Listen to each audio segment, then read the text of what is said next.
Hi, Cam 4, the new member of Channel 4's Action News. ABC Sports. Join us this February when the world comes to America for the 1980 Winter Olympics. In 1977, Denver had to beat Pittsburgh to get to the Super Bowl, and they did it by pressurizing Bradshaw and with the hawk-like play of linebackers like Tommy Jackson. And they did it with offense, too, like Morton hitting Riley Odoms for a touchdown. So, Denver 34, Pittsburgh 21, but that was 77. Last year, Pittsburgh had to beat Denver if Pittsburgh was to get to the Super Bowl, and they did it with bone-crushing play, as you saw there, containing Norris Weiss, and again, as you see there. And they did it, too, with an offense that protected Bradshaw. Plenty of time. Scramble a bit, but able to throw downfield for a score like this one to the brilliant John Stallworth. Touchdown. And so last year, it was Pittsburgh over Denver. The score 33-10. Now tonight, these two rivals, top teams, top contenders, each dreaming of Super Bowl, meet again on Monday Night Football. 20 seconds to air. Stand by, all cameras. Ready. Stand by in videotape. Ready. Stand by slow-mo. Ready. Stand by to open your mics on the field. Standing. Stand by in graphics. Ready with your opening super. Ready. Stand by the announcers in the booth, please. And roll tape. 3, 2, 1. Take tape.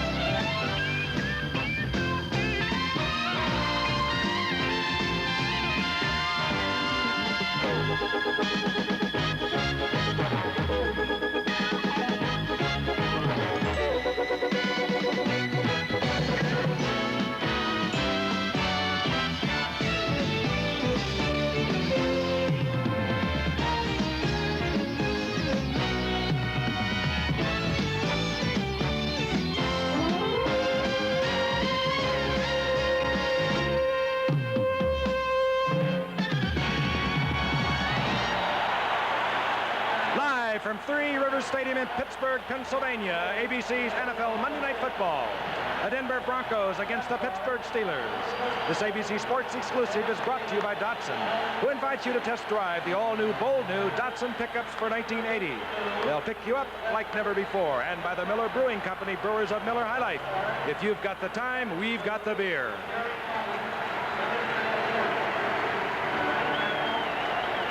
Again, everyone, the noise is deafening. You can hear it for yourselves. The atmosphere in this town, which they now call Titletown, is festive.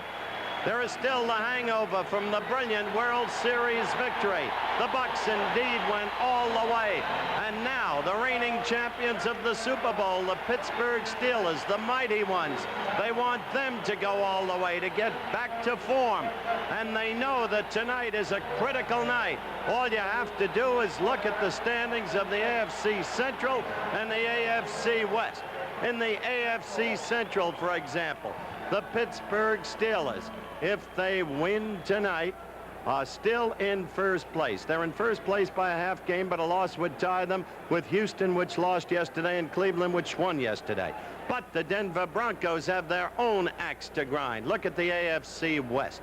San Diego, a newfound powerhouse in the NFL at 6-2, coming off the rout of Los Angeles yesterday. But if the Bronx can win tonight, they tie the Chargers. The Bronx do have a quarterback problem.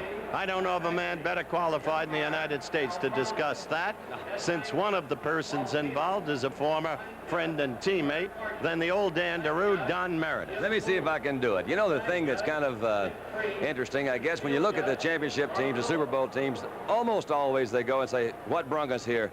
And usually it's the defense. And I guess in Denver's case, that was true, too. But the quarterback at that time, when Denver went to the Super Bowl to play Dallas, was Craig Martin, an old teammate of mine, and actually he's a very good quarterback. Last year, there was some doubt about his maneuverability. Can he move back in that pocket? And he really couldn't move too well. But they said, we got another guy that can, Norris Weiss. He's actually a defensive back, but, man, he can play quarterback. And sure enough, he could.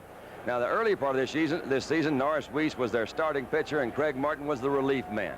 Norris is suffering from a knee injury, and last week, Craig led his teammate over a victory to Kansas City, threw over 200 yards, completed 17 balls, and it's been a very well-guarded secret as who's going to start tonight, Norris Weiss or Craig Martin.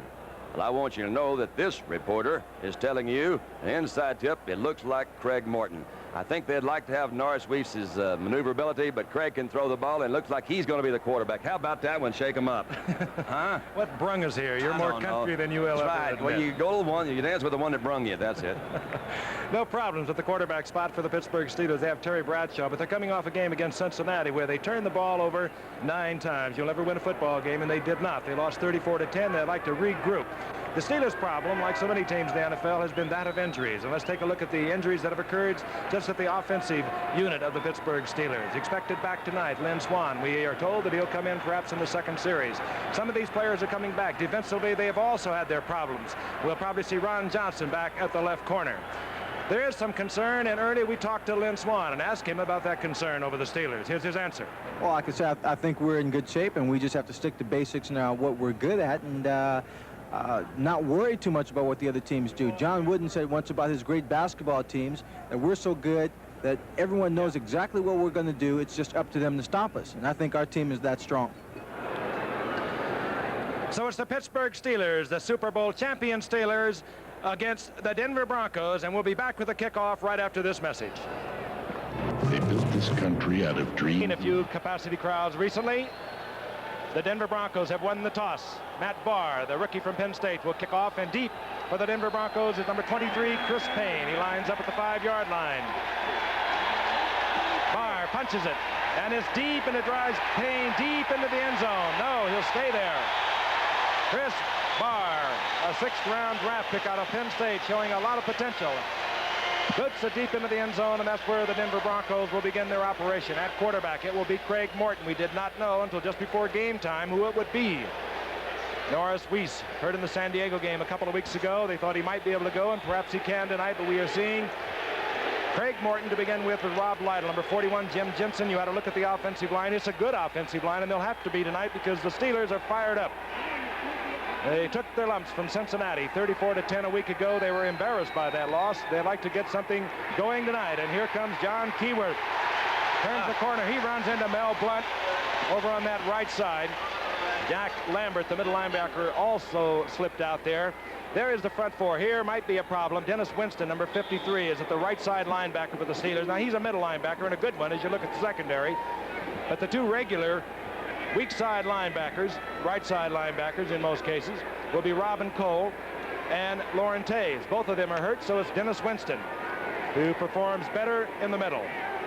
Larry Canada comes in as a setback for Denver, replacing Rob Lytle. Canada wearing number 35. It's 2nd down and 9. The ball just over the 20-yard line. Morton back, gets the protection, has the time, finds the receiver. And it's Lytle coming out of the backfield, gets up to the 25, mark it at the 26. It'll be 3rd down and about 4, picked up there by Jack Ham, one of the genuine all-pros, heading for Canton, Ohio. There's little or no question.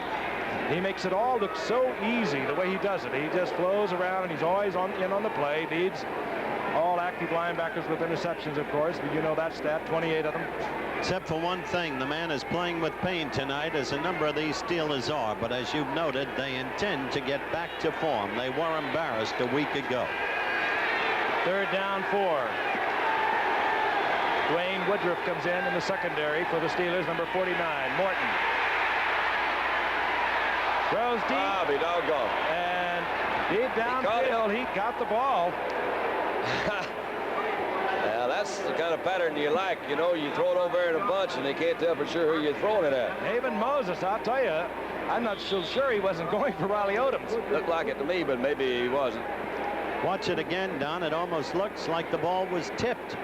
Not quite, probably just over. I thought he just kind of slipped up, maybe off. Yep. No, I think he is throwing over there. Who knows? Anyway, Riley was right there in place. It's a 1st down for Denver. That's what we're going to talk about. At the 48-yard line, the Broncos with Craig Morton. He has the time thus far on his passing efforts. That will be the question mark. He's not the most agile of quarterbacks.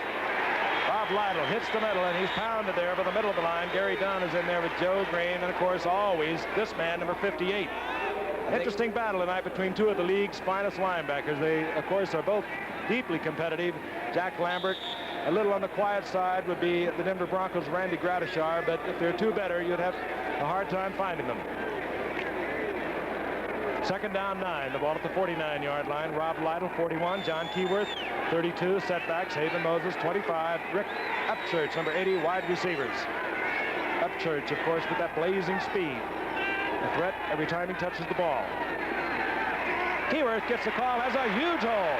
Bulls ahead. He has a Denver Bronco first down inside the 40 at the 38-yard line. John Keyworth, who is in there tonight starting, although he does play a great deal. He's in there for Jim Jensen, who was hurt Friday in practice. He has a sore calf, and let's look at the big opening. I think you can see this. He doesn't give Keyworth the ball until he's really deep in the secondary, so I would imagine a lot of those reads that the defenses are getting are pass reads. That was a very finesseful move by Keyworth. He didn't try to do much except run over him, but there he was, got another first down. Well, he went right. You saw Bill Bryan leading the way ultimately, but the Denver Broncos people will tell you forever about the year Claudie Miner has been having thus far. At the 38-yard line, a Bronco first down. Play action by Craig Morton. Down he goes. No chance, and he could have been the most agile of all quarterbacks, and he could not have avoided Donnie Shell coming on the safety blitz. Extremely effective defensive play. Craig had the play called, a little play fake to this side. I don't think he ever saw Shell coming. That's good defensive scouting and defensive coaching to know what kind of formation let that safety come. Fred Miller, the Denver coach. The Steelers know that with Morton in there, having an immobile quarterback against them, the job is to get to him as they just did. Fred Miller knows the job is somehow to protect against the blitzes and against the front four, the Iron Curtain. Second down, 18. The ball at the 46-yard line of the Steelers. Morton. Oh, and he just does get it off in the general direction of Riley Odoms, but he felt pressure. It was L.C. Greenwood and Jack Lambert on the blitz. Greenwood 68, Lambert 58. That time Greenwood came from outside, rolled to the inside. Nobody picked him up. Morton had to hurry the pass, and in an area where we could look for Craig to try to go tonight to Riley Odoms, a gifted receiver, working against Donnie Shell, the strong safety who's playing on a very sore knee. But you'll see them blitzing as you just did that time with Lambert, the time before with Shell, all night with Morton in. Third down, 18. Upchurch left. Haven Moses right. Those the wide receivers for Denver. Morton. Odoms had the ball, dropped it as he looked around to see who was going to hit him. It would have been Donnie Shell. Fourth down. Out comes the punting unit. And keep in mind that blitz by Donnie Shell has moved Denver out of a potential field goal possibility. They will have to punt. Luke Prestridge comes in, a rookie 7th-round draft pick from Baylor, and Theo Bell drops back, standing on his 10-yard line. He's in there really because the Pittsburgh Steelers would like to have Jim Smith in there, but he is starting at wide receiver. Theo Bell takes it at the 14. And gets back out to the 20-yard line, and the Steelers will have their first possession. 43-yard kick by the rookie from Baylor. We'll be returning to Three Rivers Stadium in just a moment. Fourth straight 300-yard passing game as he leads the Chargers against the Raiders Thursday on ABC. The numbers on Terry Bradshaw. We know all about him. He is a tremendous athlete. He can do so many things. Brings the Steelers up. Their first possession. The ball just inside their own 20-yard line. Setbacks. Franco Harris, number 32. Hand off to Harris. He uses his 225 pounds. Bulls ahead for 3.5 yards. It'll be second down and 6. And there is the offensive unit. Starting at the other setback with Franco Harris, Sidney Thornton. Out on the right flank is Jim Smith. He has done a creditable job while Lynn Swan has been recovering for the past 3 weeks with a pulled hamstring. Swanee should be back perhaps on the second series. John Stallworth has become a really gifted receiver out on the left side. And you saw the offensive line. There are some problems. John Cole playing with a pinched nerve in his neck on the left side. Second down, 6. And Thornton, and you see the strength of this man who came up 3 years ago, and Chuck Noll said he's perhaps the best blocker I've ever seen, and he uses that big power of his, 230 pounds. Bulls ahead. Picks up a couple. It'll be third down, a long 2. The ball just inside the 28-yard line. John Kolb comes out on the left side. So he stays in. They bring in now their short yardage defense. It's a long 2 to be in that short yardage, yet the Steelers go into it.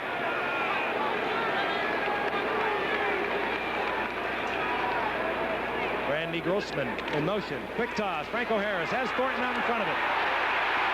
First down and a bundle more. Look out. Oh, boy. Bill Thompson could save it.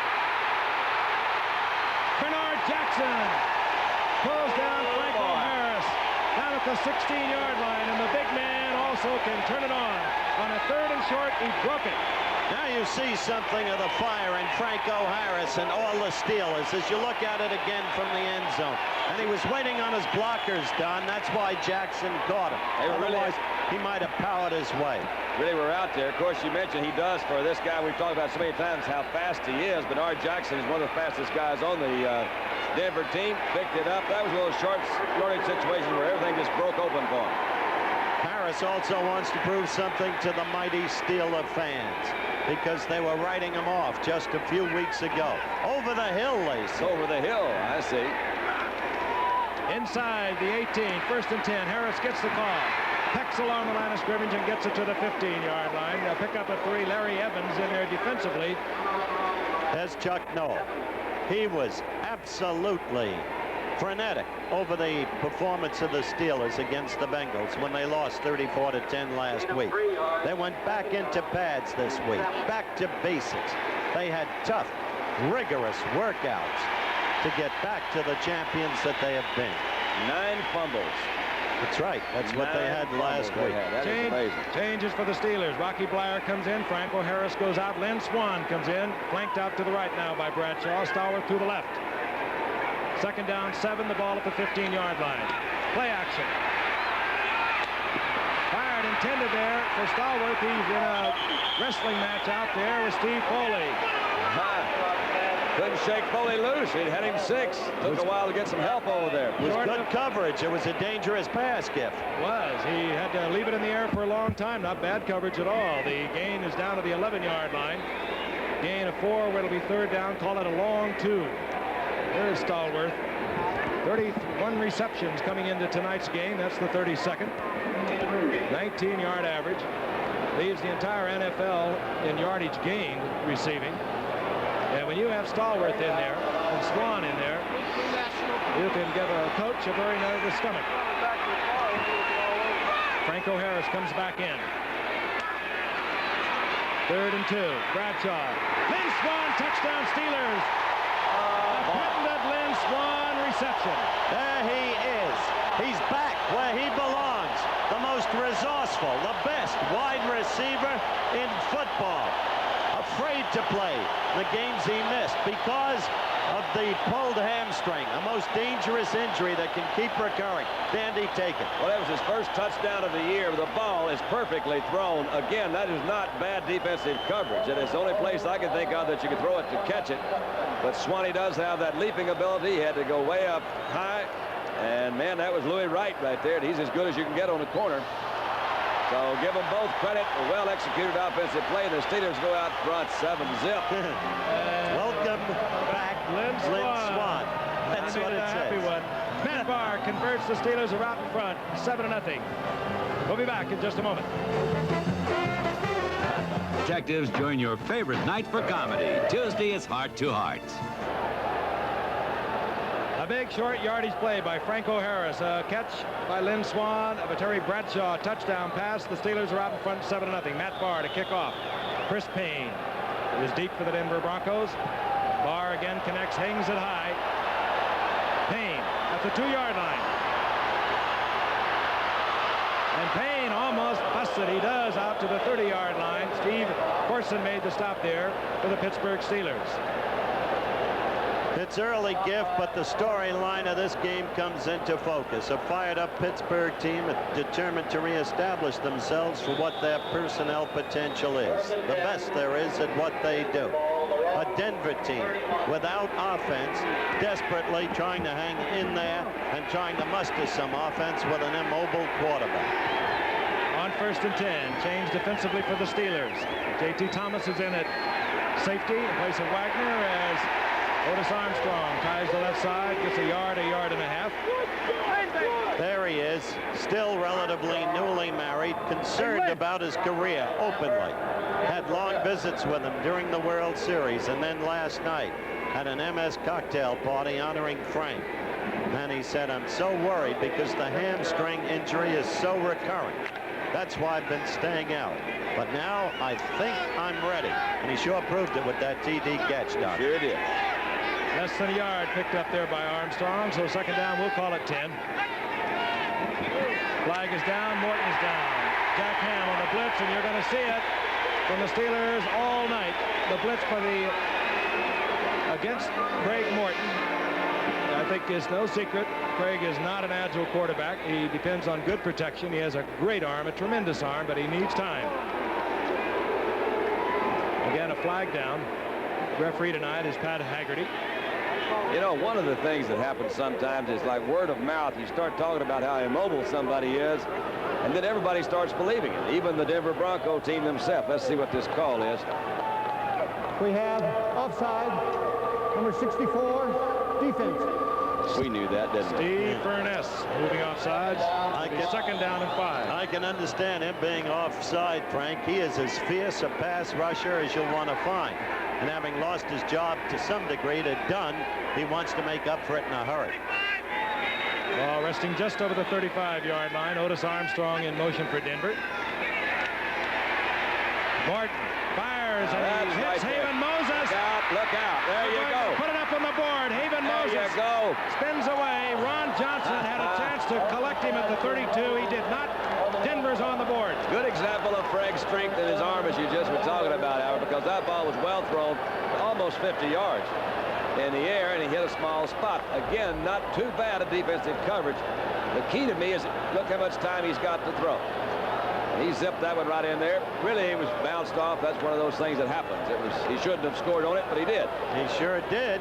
And the last pass he caught was against Ron Johnson. He had a big one last week. Caught eight. No, that was Upchurch call. He caught 4 last week. Haven did. So here's Denver for you, hanging in there, quickly turning the tide. Jim Turner for the conversion. His 1,399th point of his career, looking for the 1,400 mark. And there's Haven Moses, his 18th reception thus far this year. A big one for Denver because it looked like Pittsburgh was really going to maul them. It doesn't look that way now. We'll be back. For Pittsburgh. Denver answered a little over a minute. They came back to tie the score up at 7. 64-yard touchdown pass. Craig Morton to Haven Moses. Jim Turner will kick off. Larry Anderson not respecting the distance of Turner. But Turner does put it up high. This will be Anderson. And Turner gets it inside the 5. Anderson slips but sprawls forward to the 20-yard line. Steelers will have their second possession. Chris Payne down there to make the stop. You just saw that graphic. 2 plays, Denver bang touchdown just when it looked they could sack Morton all night. Look at the difference in the respective faces of the coaches. The pictures tell the story. But you don't often see Pittsburgh scored again against that way. I think the Denver will really have to capitalize on those kinds of moments. I don't know that they'll be able to sustain those long drives without a real good running game. And they haven't proven that so far. Thornton 38, Franco Harris 32. The setbacks, 1st and 10. Bradshaw, he has all the time he would ever want, going for Stallworth. Overthrown, and Stallworth is back there, well covered by Steve Foley, 43 for Denver. I tell you, they talk about Louis Wright, and as a result, and Louis Wright, who's always played Lynn Swann very tough, by the way, but couldn't stop the touchdown throw to Lynn. They always talk about Louis Wright and throw away from him. But this kid Foley, as you look at him, twice you've seen him in one-on-one coverage, and twice you've seen him stride for stride with the would-be receiver. There he is. He's a big one, too. 6'2", 290-pounder. Same size, Louis Wright, defensively over in the other corner for the Broncos. Along with Mel Blount, some of the finest cornerbacks in the game performing tonight. Second down, 10.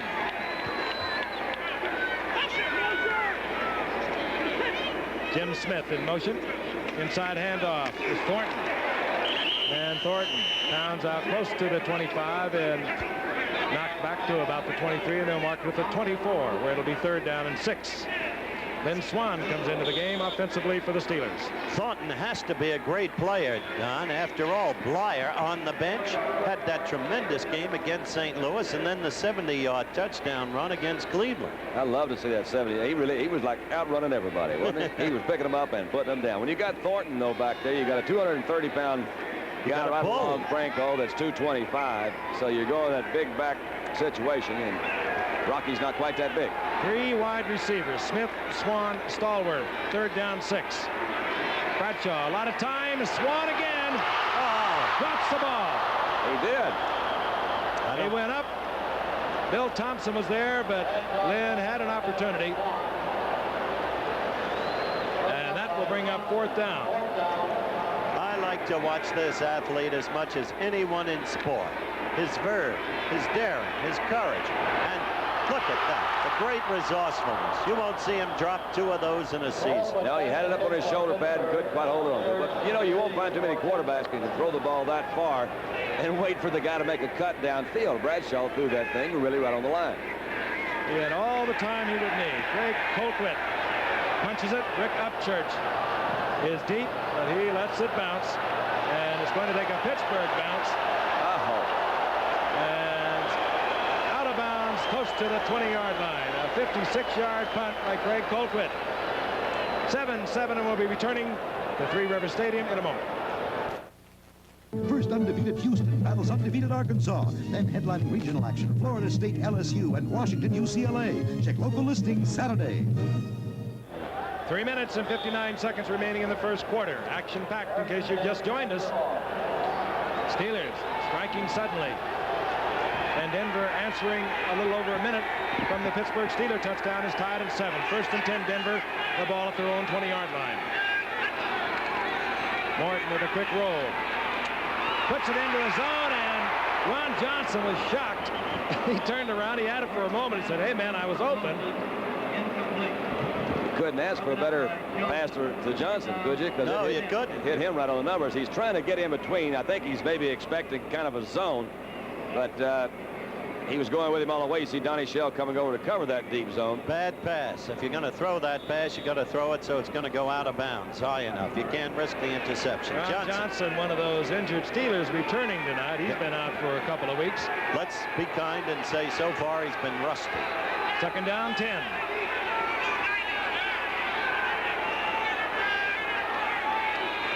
Rob Lytle, right side. Couple of yards. It'll be 3rd down and 8. Hit by Lambert and L.C. Greenwood defensively for the Steelers.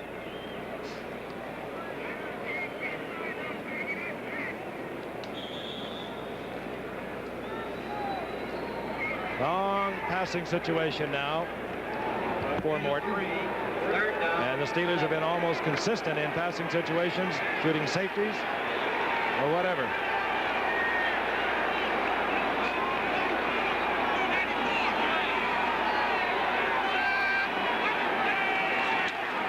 Quick toss, and it's bobbled by Canada.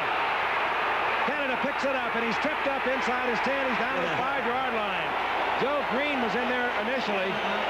Oh, boy. Once Mean Joe had his arms around him, that was it. You see him, big number 75. Look at it again. Dan DeRue. Well, it's not a bad pitch. It just hits him right in a bad spot. Canada was looking for something besides the ball, and he did pick it up. I've seen guys after they've done that, they just can't get a handle on it. He's down right there. Big Joe's got him, pushed him back in, but now that's a very uncomfortable position for the rookie from Baylor. Hunting now, Luke Prestridge. He's in his own end zone. Theo Bell is standing near midfield for Pittsburgh. Prestridge, not a good kick. Bell at his 41-yard line. Driven out of bounds. Good move by Canada to come down and get it. There's Red Miller, and he was asked earlier, we did, if it doesn't give a team a little bit of a lack of confidence if the quarterbacks have to alternate. Just the opposite. We think the players will play for whomever is in the game, and we preach that to our players, and they respond. Now, we don't have a Terry Bradshaw. If I did, I'd probably play him all the time. that's pretty candid.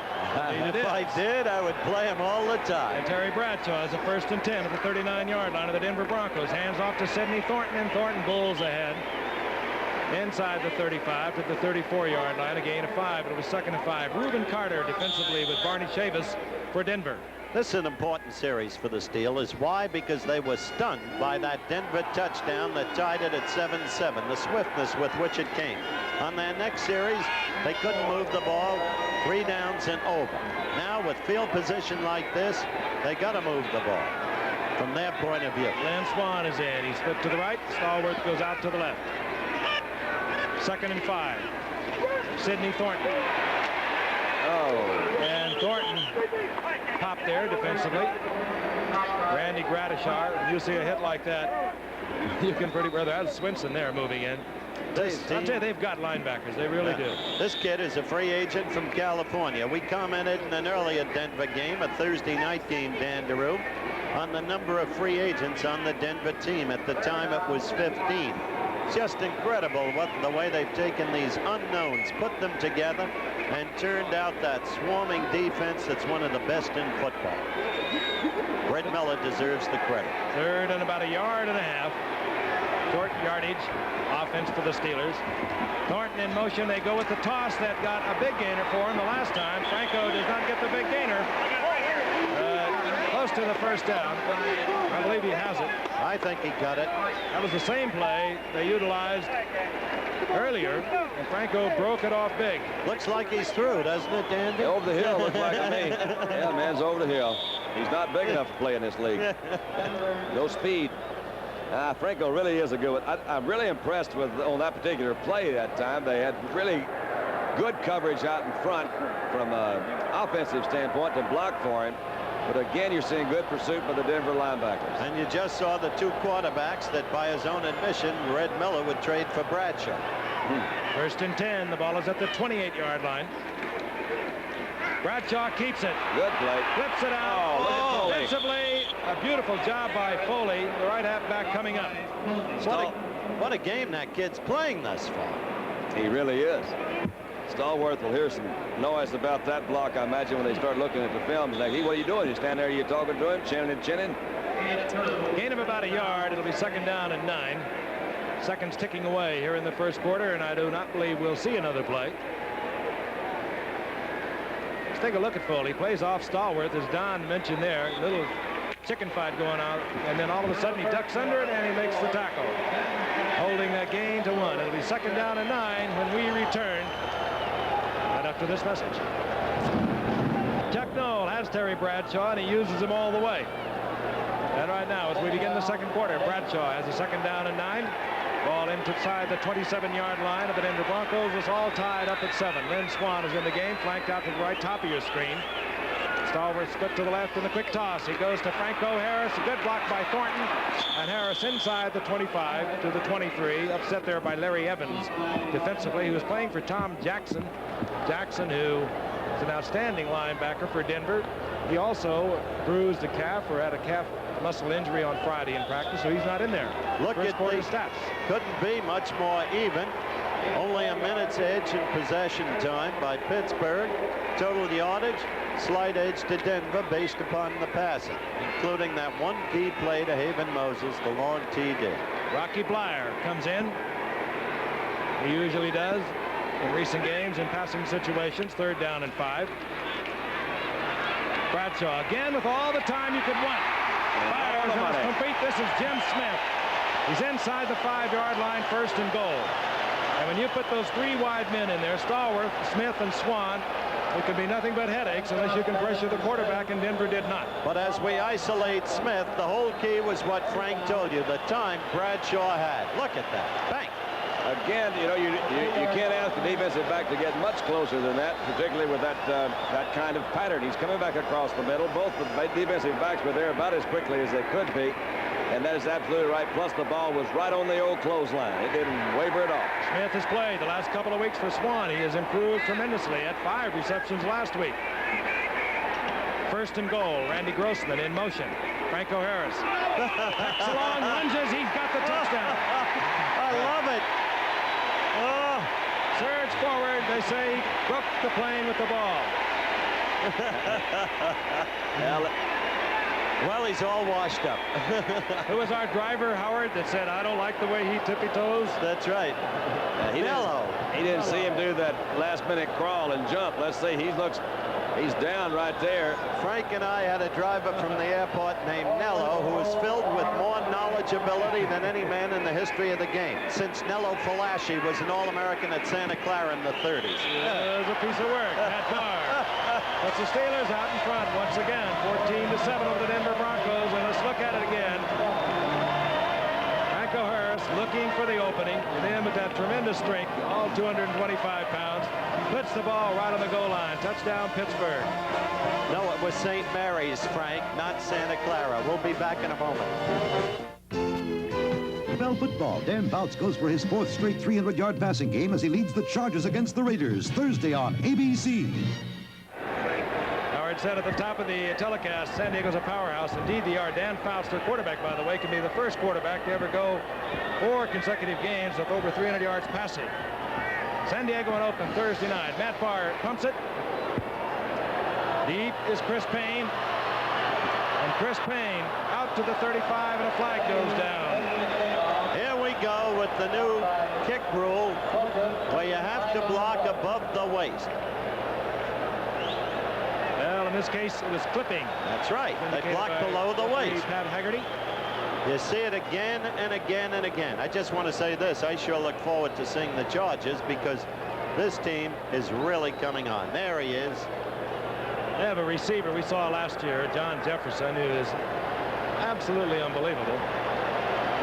He's of a cut with Wes Chandler of New Orleans, Wesley Walker of the Jets. We have a personal foul, clipping, number 50 on the return. Now that's Thursday night. In Oakland. The Oakland Raiders had been coming strongly, and then in this league, the way it's constructed these days, anything can happen, and so the Jets, with Todd Walker, upset them. Jim Ryan guilty of clipping for Denver. 1st and 10. The Broncos at their own 13-yard line. Morton slips it out to Lytle. Running room. And Lytle moves out to about the 19-yard line. Gain of about 7. Hit there by Jack Ham defensively. Good play. Got the yardage he wanted on 1st down. I think one of the things you're going to see is in more plays like that. They tried the first quarter to see if they could establish some sort of run. The only time they really had it, they had a kind of a big opening over on one side, picked up a big 1st down. The rest of them were 2- and 3-yard gains. That's a good alternative. Flip out to Rob Lytle on the outside. Maybe he'll break that one-on-one tackle. And it's almost as good as having a good running game. Almost, I said. And always, with Craig Morton, keep somebody to slip it to if they come with the blitz.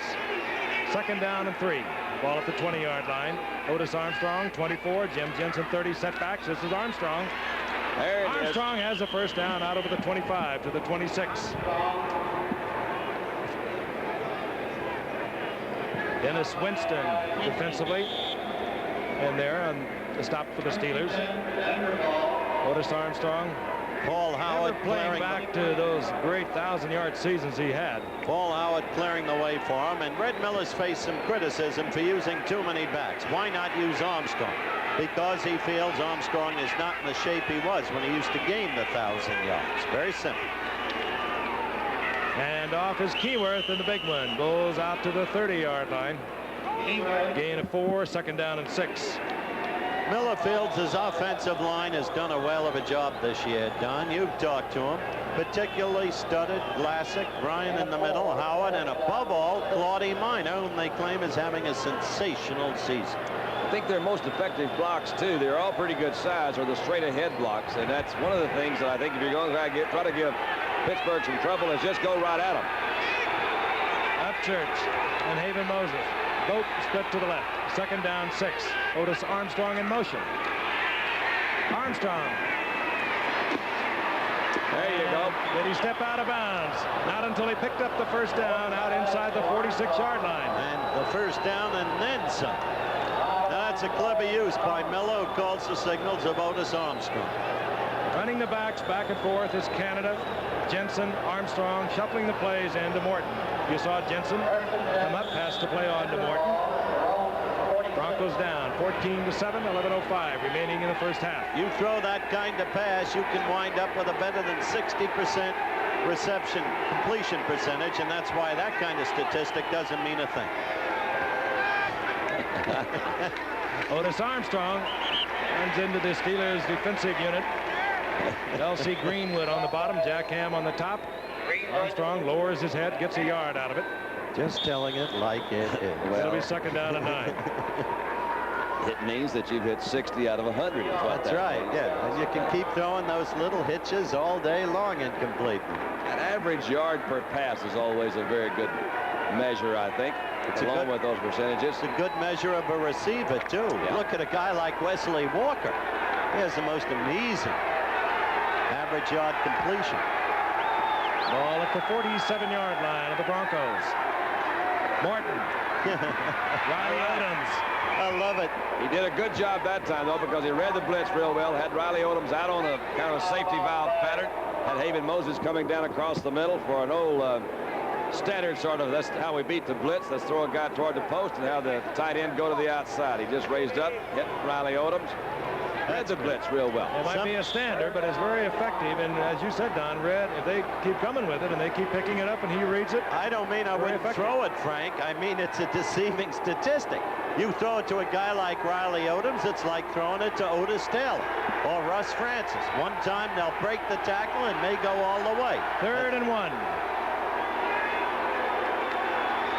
Rob Lytle. I don't believe he got it. It'll be very close. I don't know, Frank. It's always a difficult decision when you've got that 3rd and a long one, and that's basically what that one was. When you try to lead with that fullback to get somebody in there, or whether you just try to hand it off straight, get something right down the middle. It's also a good time to give that old, let's fake that thing, and let's try to go ahead and hit a little one of those quick passes we've been talking about. That's right. First down indicated. Rob Lytle picking it up inside the 45-yard line.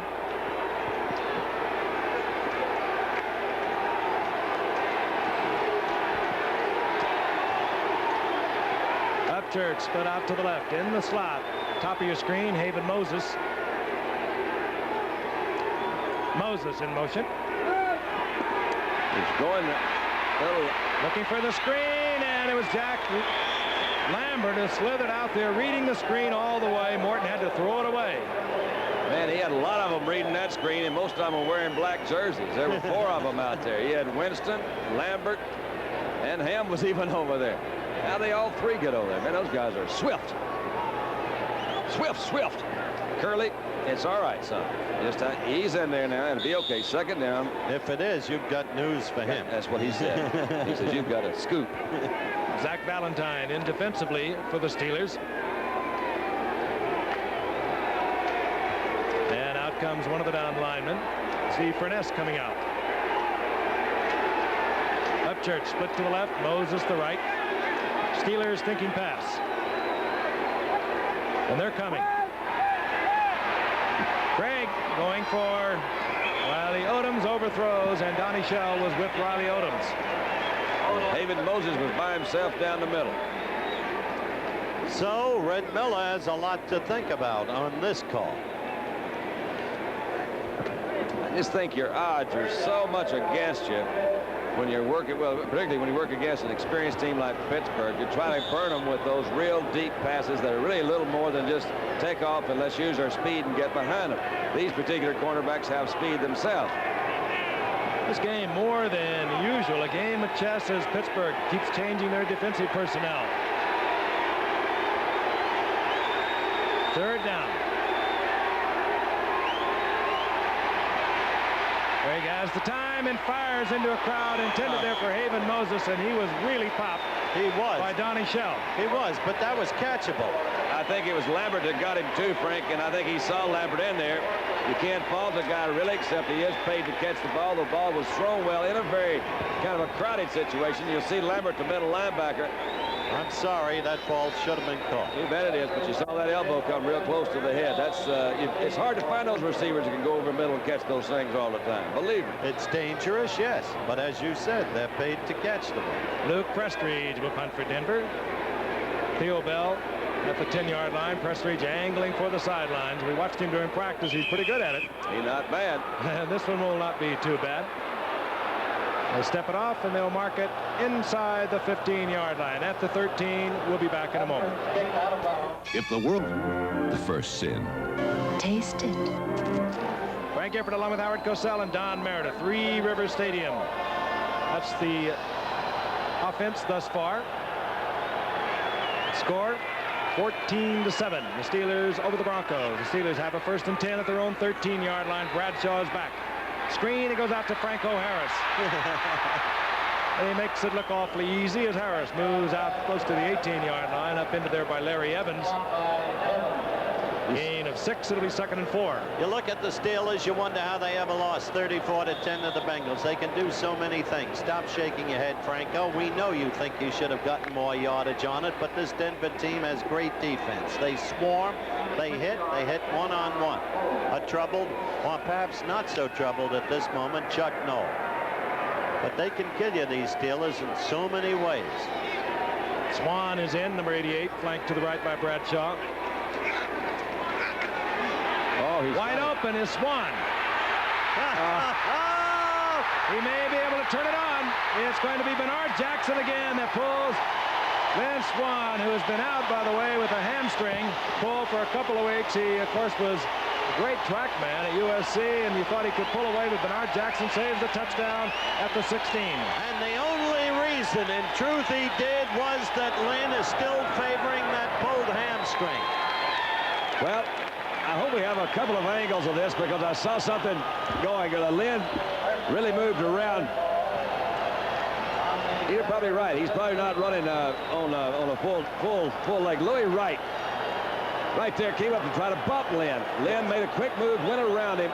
Again, Bradshaw was reading it all the way. Lynn had a couple of steps on him, and Louis Wright was there. We're back now live. Frank, I'm sorry. On 1st and 10 at the 16, a 65-yard pickup. That's Stallworth, and Stallworth has the ball at the 11-yard line. A gain of 5. It'll be 2nd down and 5. I tell you, they have so many weapons, you sometimes wonder what the key is to stopping this Pittsburgh team. I think one of the things that Louis Wright's trying to do, and I'm not trying to, it's one of the, if you're trying to read Lynn Swan, everybody knows he's got good speed, good catching ability, leaping ability. They try to intimidate him. They try to come up and hit him at the line of scrimmage. Louis Wright just missed. He tried to come up and hit him. Didn't do it. 2 big plays where Swan beat Louis Wright tonight, who has always matched him. Toughest man in the league for Lynn Swan, but not tonight. Not so screen far. Again as Swan matched up with Louis Wright. 2nd and 5. Bradshaw. Franco Harris. Harris inside the 5. He has a 1st down, Steelers.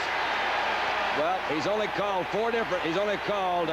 3 different plays. That's the same pass he called earlier, the first play, and nobody covered him that time, so he called it again, and nobody covered him this time either. You saw Steve Foley and John Stallworth. Yeah, they were having a little tussle, weren't they? Chicken fighting there. Is that what you call it? No, pecking away. I don't want to peck with either. No, sir. You're a non-violent man. That's what I like about it. That's right. Easy going. Except with sports writing. Mild-mannered sort of fellow that steps in and out of phone booths every now and then. 1st and goal. Short yardage offense for the Steelers. Grossman in motion. The toss goes to Harris. Thornton is out in front of it. Harris is in. Good night. They got it rolling tonight. Steelers using all of their weapons in that drive. Their principal offensive weapons, Swan and Franco Harris. And a fellow named Bradshaw. Franco Harris, just knowing where he is on the field at all times, steps into the end zone. Touchdown Pittsburgh, and Matt Barr comes on for the conversion.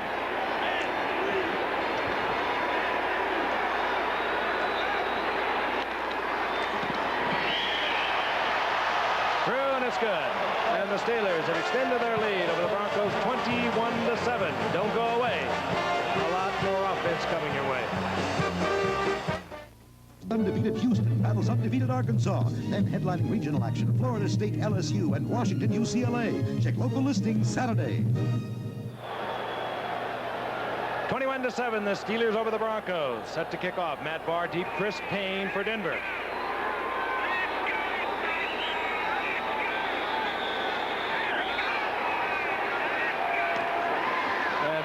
went way under that, hit the kicking tee, was taken at the 24-yard line, taken there by Kip Lathrop. Lathrop gets it to the 30-yard line. Actually, that was Canada who brought it back. So now the Denver problem, Frank, do they have the offense with Craig Morton at quarterback to cope with Pittsburgh's defense, get back in the game, 2 touchdowns behind? Big problem. They're not a high-scoring team. They beat Kansas City with 24. They lost to Seattle. They scored 34 in that one, but they did lose. They beat Oakland 27-3. Those their high-scoring performances thus far in the season. 1st and 10. Morton remains the quarterback. Play action fake. Morton has the time. Lofts it up in the general direction of Haven Moses. Donnie Shell was back there flagging it. Well, it was a tough throw for Craig under any circumstances. Don, you saw him stumble as he was dropping back. Looked like he tripped over somebody. Flag is down as we look once again. Yep, he tripped over his own offensive guard there that time. That was Paul Howard. The ball was just really thrown deep. Again, you know, I think to get back in any ball game, you've got to really kind of work the ball down. You can't count on hitting the ball, a pass like you did to Haven Moses, and everybody bounced off of it. That's right. And go 60, 70 Well, yards. they're defensing that. Clearly, you saw Donnie Shell back there. He covered him like a blanket. And the key receiver... Number 70. Number 7. Dave Stetter, the left offensive tackle of the Broncos. 7. Key receiver in a situation like this might be Rick Upchurch, Frank. Throw it to him short and let him run. Try to get it to him. 1st and 20. Rick Upchurch has not caught the ball tonight. He's a game breaker if they can get it to him. They're doubling him. Odoms is open over the middle. There you go. Riley Odoms inside Steeler territory at the 48-yard line. And that is concentration because Odoms knew he was going to get hit, as he did indeed by Donnie Shell. His only thought was reading the label on the ball. Quick little straight back pass. They doubled Rick Upchurch. Beautifully thrown ball, hit him right in the numbers. That's not the easiest pass to throw because the guy's going right straight in front of the quarterback. If he goes to the outside, you got a bit better angle, but that was a good throw. That's true, and in a sense, Upchurch was the key because they had a double. They sure did. On 1st down, the ball at the 48-yard line of the Steelers. Change of setbacks. Otis Armstrong is in. John Keyworth. Morton had his arm hit, I believe, or he decided not to go to Upchurch. Pulled it down, put a butterfly over the middle, incomplete. He who hesitates is lost. Written about somebody. Looked like he pulled the string on it, Don. I think he was trying to pull it down too, Frank. Upchurch sprinting down the sidelines. Thought that's not going to work and pulled the string and dumped it over the middle. They had a kind of a delayed double coverage that time. They are going to. I mean, that's a smart thing to do defensively. I saw a lot of defensive change when Bobby Hayes came into the business because they got to respect the guy's speed, a real game breaker. Hole number 22. Oh, you bet. But you can go to somebody else there. That's what that whole thing's about. 2nd down, 10. Upchurch split left this time. Moses, bottom of your screen. Wide receivers for Denver. Could have been Joe Green is acting for the Steelers like somebody pulled him off.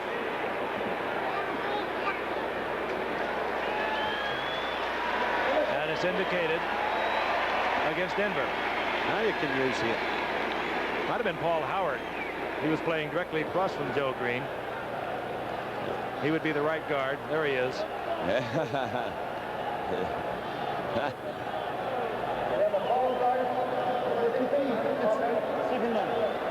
Paul Howard, they'll back it up 5 yards. He's looking older.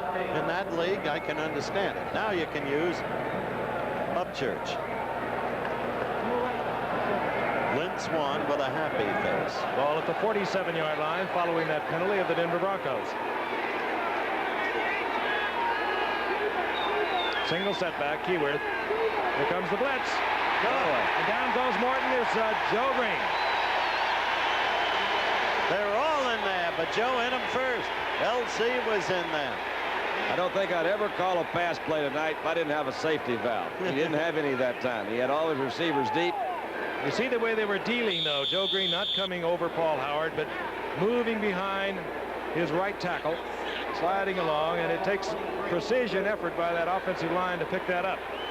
That too, Frank, in something that's basically illegal, but they everybody kind of does it. They go in and they'll grab one of those offensive guards or centers, and kind of hold him there in position, and it appears that, man, they're really struggling to get away from that block. In reality, what they're doing, they're holding him so the other guy can go around the outside. Third down, 23. The ball inside the 40-yard line, and Denver is not going to put it up in the air. Rob Lytle is pounded on the right side of the line of scrimmage, and Denver will have to punt. That's exciting. Yeah, great play. I'd like to talk to Red Miller about that call. Well, they were in a tough situation. You're talking about a 3rd and long, but my golly, you know, how many times are you going to pick up 15, 16 yards on a play like that? It was 3rd and 23. Well, you do it when you're having skeleton drills when nobody tackles in practice back in training camp. Theo Bell at his 20-yard line. Prestige drops the ball, but there is no rush. The Steelers playing for the return. They did not even have a single man on the rush. Theo Bell is down at the 22-yard line. Got to have somebody look like me. That's our illustrious producer, Dennis Lewin, made a good point. Should somebody be downfield, and there is a flag, and I would imagine that's what it's for. And we have 3:50 left in the half. Plenty of time for Pittsburgh if they can get field position. Another wonderful opportunity to run a sweep. Ineligible man downfield. And that will bring it back once again. There's he bobbled the ball, but there's not one Steeler. And this is unusual because even if you're going with the return, you always send one man to keep the punter honest. That's true, Frank. Thank you. Well, it is. Frank doesn't lie. No, Frank speaks. He speaks not with forked tongue.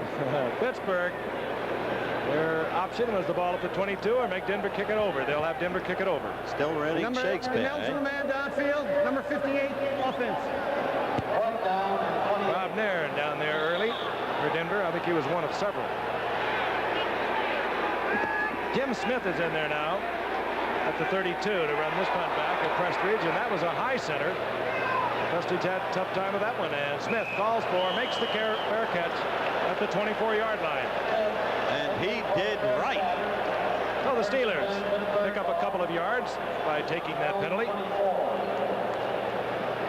That is interesting. That's the first fair catch, I believe, that Smith has made, what, 63 catches? 63, that's right. He does not like to fair catch it, and it's a good thing he did because he would have really been pounded. Hustling down there was Chris Payne for Denver. With a 21-7 lead still in the first half, it would be a mistake to risk a turnover. Sun got in his eyes. Franco Harris, single setback. The Steelers out in front of the Broncos 21-7. Steelers can maintain a game over Houston and Cleveland in their division with a win tonight. Wide open is Grossman. Oh, boy. Randy Grossman inside the 25, and he was really open. I want to tell you something about that kid. He's not Benny Cunningham. He knows it, but he's a man of talent. Look at it from the end zone, done takeover. This is running to the left, and Terry did a heck of a job of controlling it. Look at that ball. Again, it is thrown right on the money. You were right. Grossman got wide open. I don't know how he did that. But, man, that was a good throw. He's a master of the art. He proved it last year. That's a kid who knows his place in pro football, how to get the most out of himself, how the team can get the most out of him. First and 10 at the 22-yard line. Franco Harris sprints to the outside, and this time he cannot get away from John Grant. Good play by Grant. One-on-one tackle. You see the time rolling down. But the Steelers in great field position now. Franco got a yard out of it. It'll be second down and 9. Pittsburgh, of course, got on the scoreboard early. Pass from Bradshaw to Lynn Swan, 7-0. Haven Moses then with 64 yards on a Craig Morton pass to tie it up. Franco Harris scored for Pittsburgh in the second quarter. And again, it was Harris to make it 21-7. Second down 9. Lynn Swan in motion. Bradshaw puts it in a group. And it's incomplete. Sidney Thornton was down deep. Joe Rizzo back there defensively for Denver. Not a well-conceived situation. Looking left toward Swan, who was the man in motion. Then turning right, throwing into a crowd. Okay if you don't throw into the crowd. Don't risk a turnover now. You got field goal position. Right to end the room. Well, he was definitely trying to throw it to Swan, who you saw come back out to the outside. I think what Terry did, they had a good defense, a stronger defense on that side than he had expected. he did come back. Of course, you're always trying to avoid those turnovers. Those are things we talk about all the time. On the third down, long yardage. In comes the reception unit, if you will, for the Steelers. That means Rocky Blyer's in there. 3 wide receivers. Bradshaw has Smith wide open. First down inside the 2. They'll mark it at the 1. They're all over Swanee, and that left Smith with one-on-one coverage. It's a beautiful thing to see. Now the 2-minute warning, Frank. It was Bill Thompson competing with Jim Smith. Thompson lost first and goal for the Steelers at the 2-minute warning. We'll be back.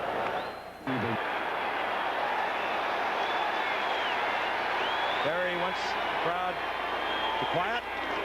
Hand off Franco Harris, and this time he slips and goes down right at the line of scrimmage.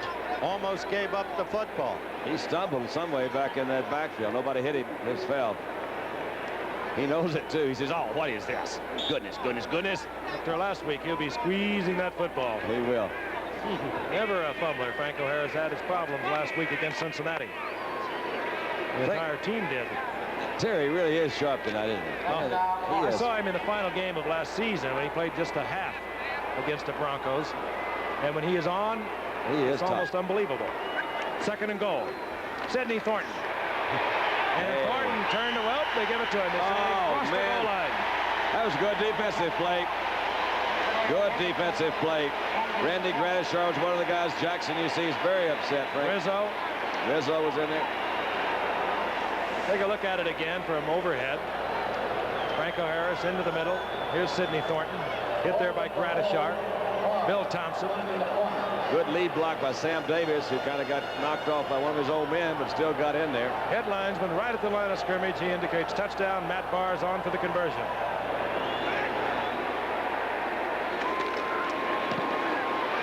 Matt Barr very busy here in the first half, and the Steelers have moved out 28-7 over the Broncos.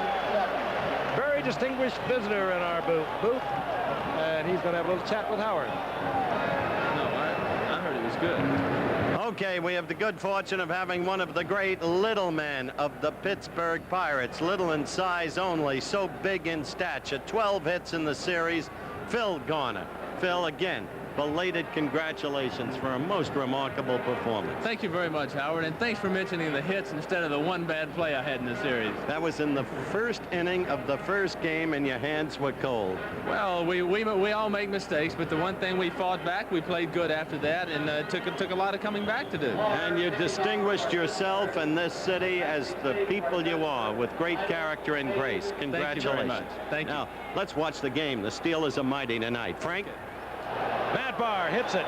Chris Payne awaits at the 5-yard line.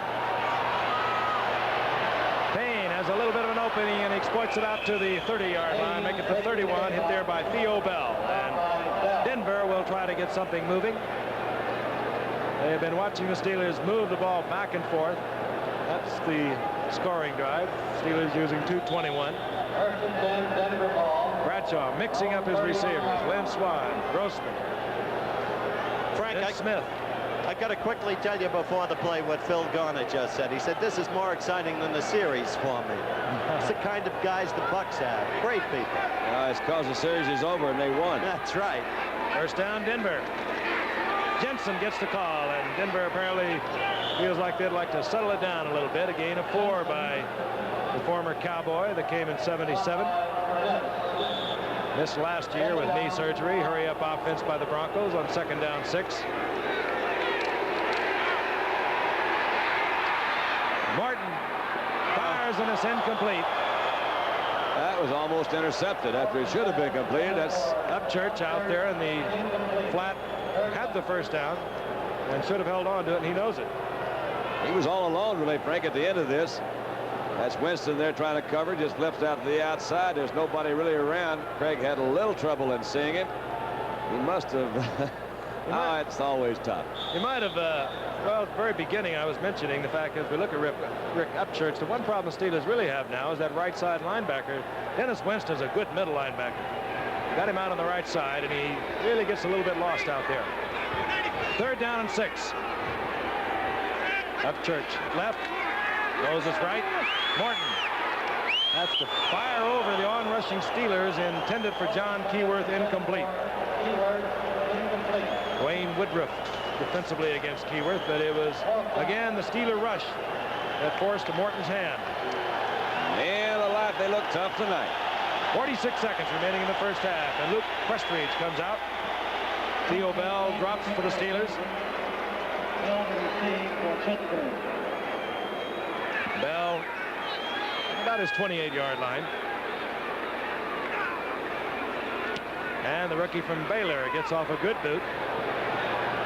Theo Bell at the 23-yard line. All right, there is Randy Grossman. Earlier you saw him make the key catch that set up the 4th Pittsburgh touchdown. He knows who he is, where he's at. I asked him if Cunningham has more talent than he. I don't think there's any question in my mind or his mind or anybody's mind that on raw ability, Benny is just head and shoulders above me. But I think the important thing is that in football, as in everything else, it's a total package that makes up a football player. And I think I compensate in different ways so that I, can get the job done also. Indeed he did. Remember a year ago, Howard against Houston? Oh, 9 receptions by Randy Grossman right here. But as I said, that's a kid who knows who he is, where he's at, what it's all about, what his place is on this team. And it's part of what makes the Steelers mighty. Denver had an ineligible man downfield on the punt. That was declined. The Steelers have the football. That's what they want at their own 23. Rocky Blyer gets the call, moves to the outside. Rips off 4 or 5 yards. It'll be 2nd down and 5. Pittsburgh with 3 timeouts. Denver also with 3. Road to the Roses. Pasadena, that's where they want to go. 9 of 12 is Terry Bradshaw for 190 yards and a touchdown. Got that work cut out for them. There's New England laden with personnel. And Pittsburgh is going to let the time run out here in the first half. Pittsburgh over the Denver Broncos 28-7. Stay with us. We'll be coming right back to Three Rivers Stadium. Member of Channel 4's Action News.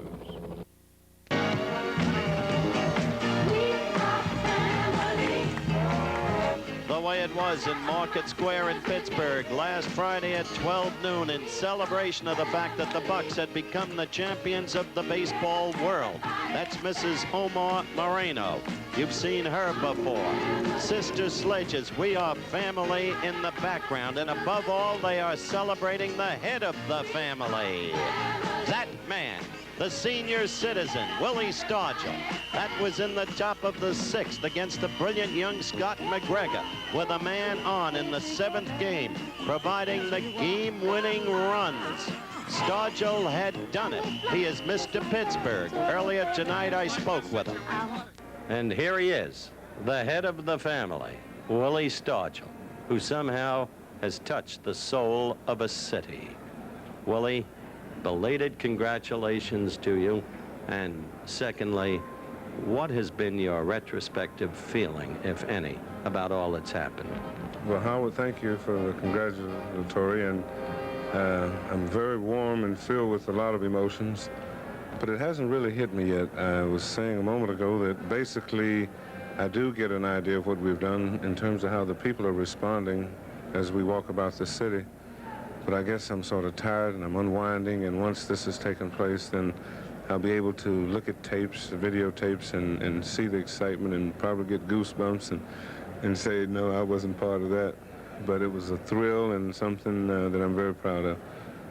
One thing I think all of you should be proud of, Willie, is that the public has met you all now as people, the Birds as well as the Bucks.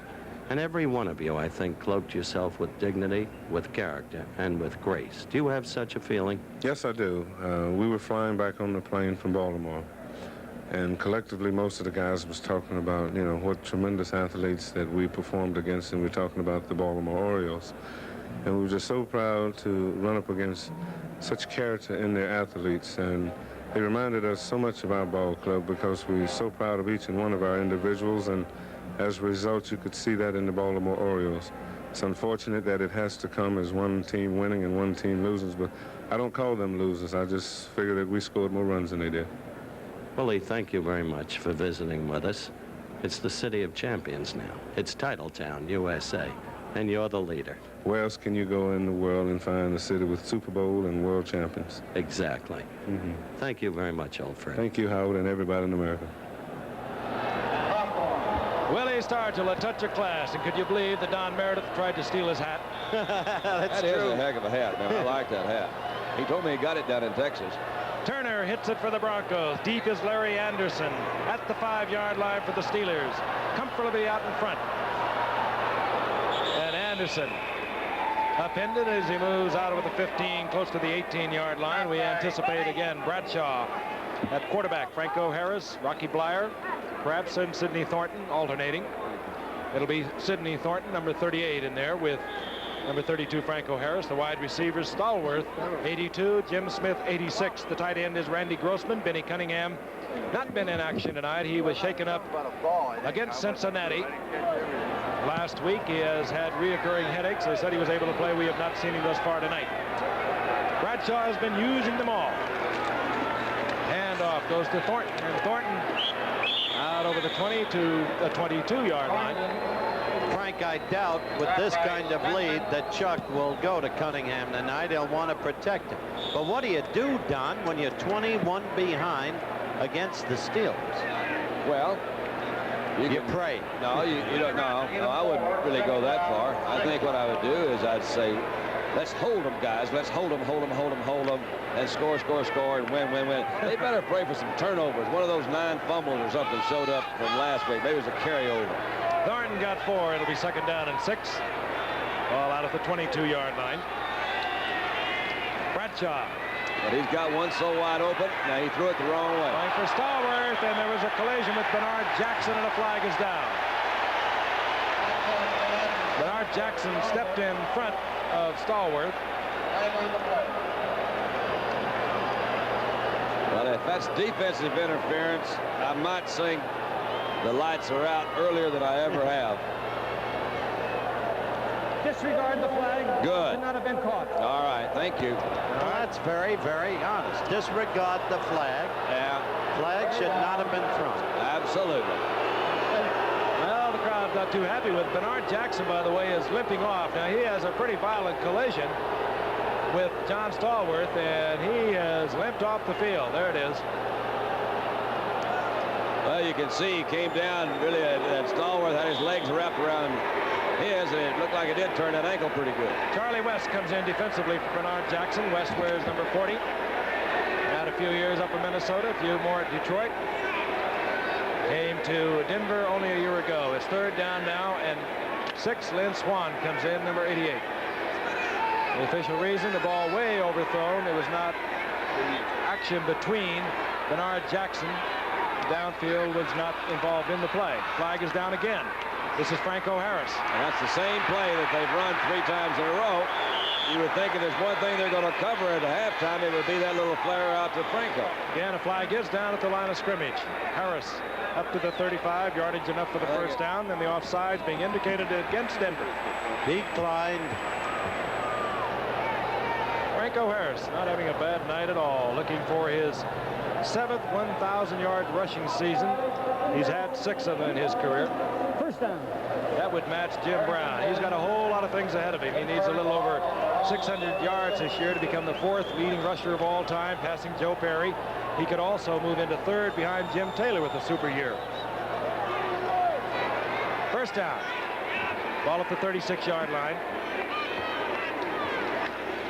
Franco Harris out over the 40, just moving along, gliding through there. He really busts in there, doesn't he, Don? They're playing. The Steelers are playing really as well as I've seen them play in a long. I don't think I've ever seen them play this well anytime, as a matter of fact. But particularly on offense, they are really clicking on offense. They've got it going. Franco's having a good night. Terry's really sharp, and I like to see Thornton in there. Thornton adds another dimension that maybe Rocky doesn't. Harris gets 6, his 2nd down and 4. The ball at the 42-yard line.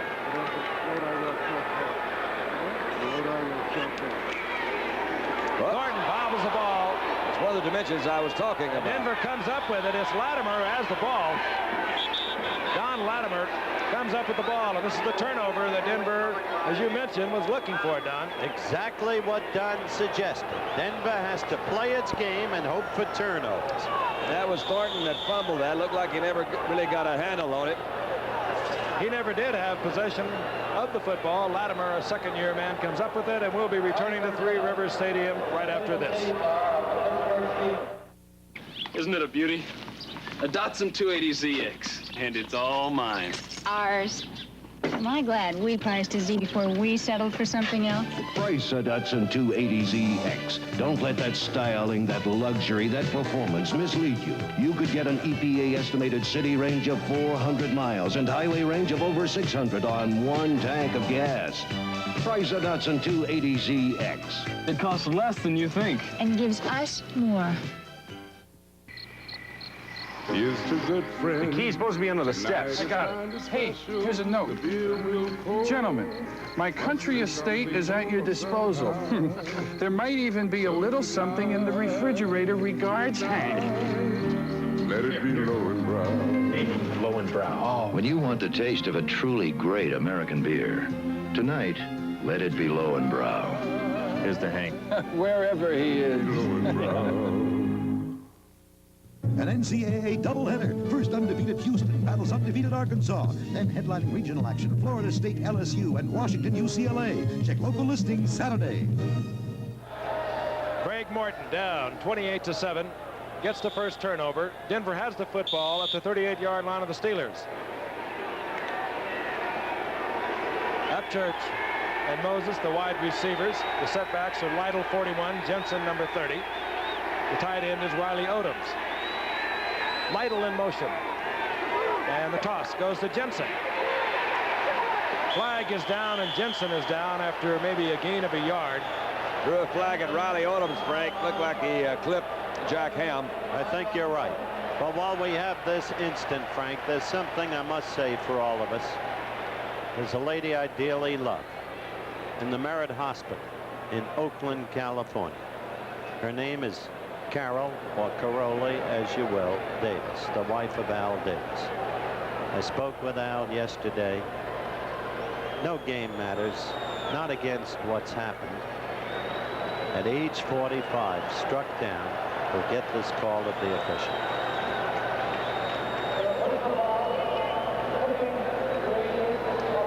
Struck down by a severe coronary. Unbelievable. Out of her coma now, but gravely, gravely ill. And all of us in this booth pray for her because we love her. The ball moved back to the 47-yard line, clipping against Riley Odom. First and 25. Morton hangs it up. Odoms is open. He does not hold on. Beautifully thrown. Donnie Shell collided with Odoms. The ball came loose. Give Shell all the credit in the world. The ball was well thrown, Frank. Good pattern by Odoms. He had it. Donnie Shell just broke it up. That's it. Odoms holding his left arm. Stays on the sidelines. Looked like Rob Lytle picked a man that I wouldn't have chosen over there to have some words with. I think it was Jack Lambert. We saw him slightly restrained by the officials on the sideline. Frank, just 2 weeks ago tonight, the night before that, you had dinner with Carol Davis, didn't you?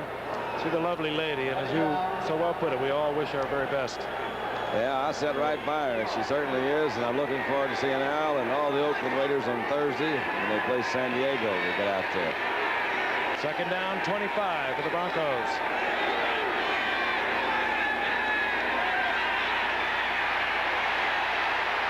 Berry gets out of trouble and makes a completion down inside the 35 to the 31-yard line. Haven Moses short of the first down, hit there by Dwayne Woodruff. Now right there you saw Craig Morton holding together. We have said he's immobile. That's factual. But to be fair to this man, he is a marvelous thrower, and he has had some key passes dropped tonight. Well, he maintained a concentration there, I think, Howard, that it's easy to say that veterans have it more than the younger players, but that's really true. He maintained his composure, moved out of the pocket, and still found his receiver. Third down, long three for Denver. Ball at the 31-yard line. And I believe Rob Lytle moved forward. You saw it, number 41. And just that was one movement. That hurts. Yeah. Just as I'm talking about composure, that was obviously a different defensive alignment than what they were looking for. Craig was trying to check off, go to an audible. For whatever reason, it really didn't carry through the rest of the team. Caused some movement in that line. Clock almost ran out on him, and they were called for a motion penalty. 3rd down 8. Ball now at the 36-yard line. 28-7, the Steelers over the Broncos. Denver has the football. They got the first turnover of the game. They have not been able to capitalize.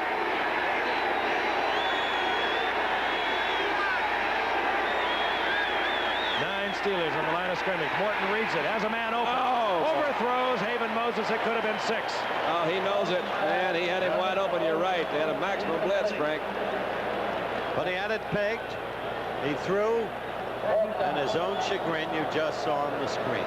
Tough call now. 4th down, 8. A lot of yakking over there in the sidelines in front of the Denver bench. Do we punt it? Do we go for the field goal, or do we go on 4th down? You're down 28-7, and they're going to go on 4th down. Well, Riley Odom's back in the game. The wide receivers will be Upchurch, 80, Haven Moses, 25, Odom's 88, and they have to put it in the air.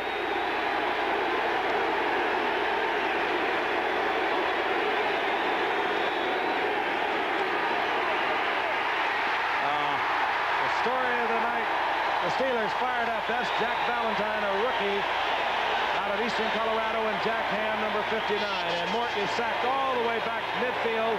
That was 4th down. The Steelers will have good field position, and we'll be back in just a moment. We turned the lights on these 40 American cars. 2.5 hours later, they all started. The Die Hard. It batted 1,000 in Yankee Stadium. Only at Sears. From the people who brought you Die Hard batteries comes the Muzzler, the aluminized muffler from Sears. The Muzzler, only $17.99 at Sears. Stanley makes saws to cut any job down to size. Cross-cut saws to cut across the grain. Rip saws to cut along the grain. Compass saws for odd shapes. Coping saws for curves. For precision cuts, back saws. For metal, hack saws. Stanley saws are made with tough, tempered steel and selected hardwoods. Then packed in a protective sleeve packed with information. Stanley, we want to help you do things right. Buy any of these specially tagged saws and get up to a $1.50 rebate from Stanley. Sunday, no one knew why. No one could stop it. Disaster on the coastliner. On 4th and 8, Denver down 28-7. Went for it. Down went Greg Morton. The Steelers have the football. They mark it at the 42-yard line. Thornton 38, Franco Harris 32. Setbacks for the Steelers. This is Franco Harris threading his way through the traffic out to the 48-yard line. Gain of 6. It'll be 2nd and 4. And right now we'd like to welcome KJCT in Grand Junction, Colorado, who became an ABC affiliate today. Welcome aboard, guys. Love your country. Big Joe. Big Joe Green. Nice. Really not what he was as a pass rusher when he was the first player ever drafted by Knoll, but still strong. He's had a sack tonight. Terrific against the run. He's still a heck of a nice guy. And a football player. 2nd and 4. Bradshaw switches it off. Reads the blitz. Hey, that's screen to Thornton. First down. Inside the 45. He was down. Good play by Gradishar. Man, he had a lot of help over there. Gradishar worked his way through that offensive blocking. That was a well-executed play. Really kind of a tricky one. Let's see if we can pick it up. It's going to go to Thornton. Would that be an audible, Don, a screen? No, I don't think so, Frank. I don't know, but look at that. Look at Gradishar play off a good block in the middle. That was Mike Webster, good blocker. He slipped in there on and stopped that one from being a lot bigger game it was. That's right. That's the point. You're exactly right, Dan DeRue, because Evans played off that, but you're exactly right. That saved a huge game. Yeah. The 44, first down Steelers. Bradshaw, screen to Stallworth. And Stallworth inside the 35. Charlie West was groping for Stallworth's head. The crowd did not like it, and Stallworth didn't like it. I want to tell you something, ladies and gentlemen. When these Steelers put it all together, you look at a truly great football team.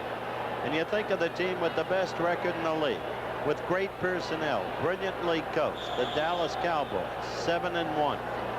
And you can't help but think forward to the Super Bowl and expect that these two teams will meet again. If it does happen, and anything can happen between now and then, what a showdown that'll be. Two great teams. They're going to play next Sunday, as a matter of fact. Right here. Right here. Right. And that's going to be a good one. On 2nd and short, Harris gets the first down, gets close to the 30-yard line. Interesting thing about these two teams, Pittsburgh is totally homegrown. They have not got a player in their rosters played somewhere else. They either drafted them or they're free agents. Dallas has a couple. Preston Pearson came from the Steelers, oddly enough, and Seption, of course, had played with the Rams. And the big homegrown. one, the most recent is John Dutton, who may be ready for this Pittsburgh Steelers group next week. They have not activated him yet. Big defensive end they got from Baltimore. And in the stands tonight and here to visit with us, Gil Brandt, the brilliant director of player personnel of the Cowboys. 1st and 10 Steelers. Stallworth in motion. A couple of receivers open. Grossman for one. Franco Harris totally alone down the sidelines. Of course, Terry was looking for Swan. Sounds really weird, Frank, but you know, you can have almost, you can have too many guys open sometimes. It confuses you. He wound up trying to throw it to Swan. Did that happen to you ever? Oh, yeah, a couple of times in practice. Only in practice. About that game one time, Don, you hung it up in the middle, and I remember after the game, I asked you, I said, Don, there was no one near it. That's true. And I just flat forgot the play. I called in the huddle. That's really true. That's really true. Well, it can happen. 2nd and 10.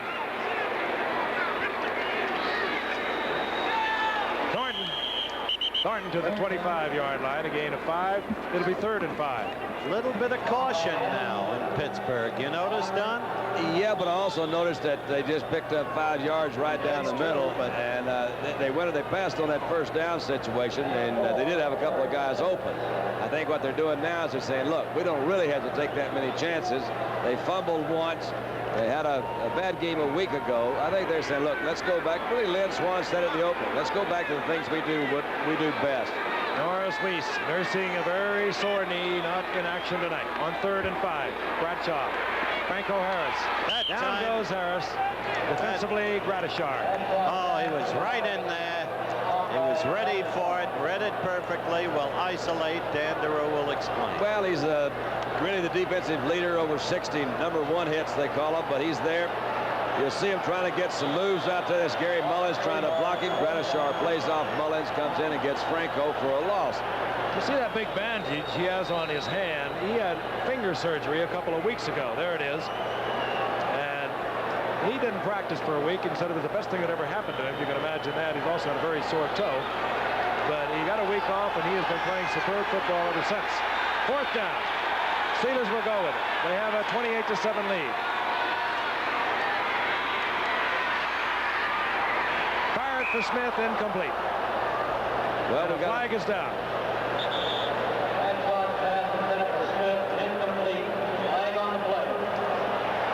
Roughing the passer. Roughing the passer. Oh, what a tough penalty at this point in time. I saw a roughing the passer penalty cost New England a shot at the Super Bowl in a big game against Oakland. A still controversial call. Guess it was 3 years back. Top of your screen, you'll see it. Here comes the crisscrossing. And that's Barney Chavis, who unloaded on Bradshaw.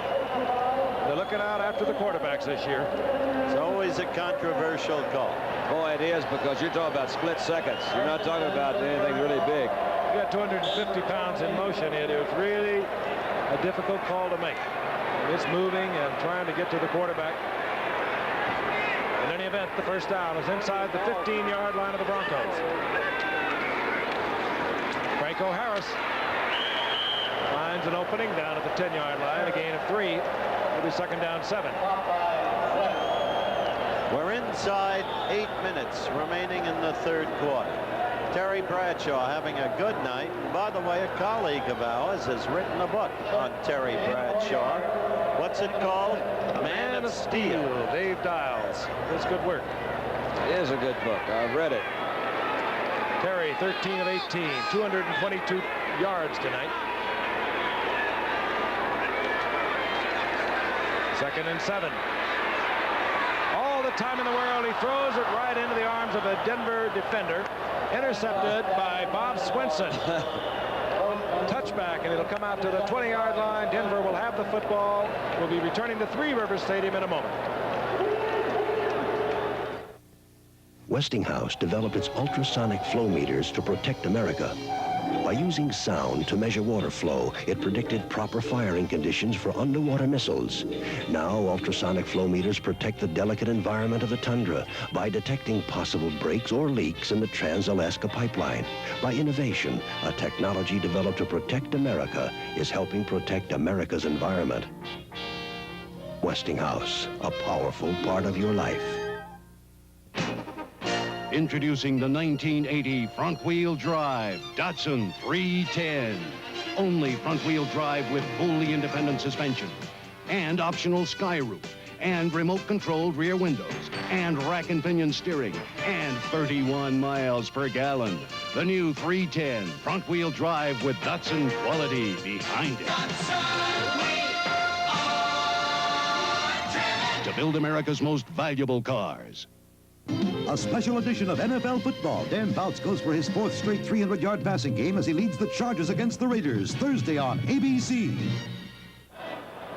Thursday night, and we'll be in Oakland for that one, and it'll be fun to be with the San Diego Chargers. They have really come together. They're our powerhouse. Two of my favorite quarterbacks next Thursday, Danny Fouts and Old Snake.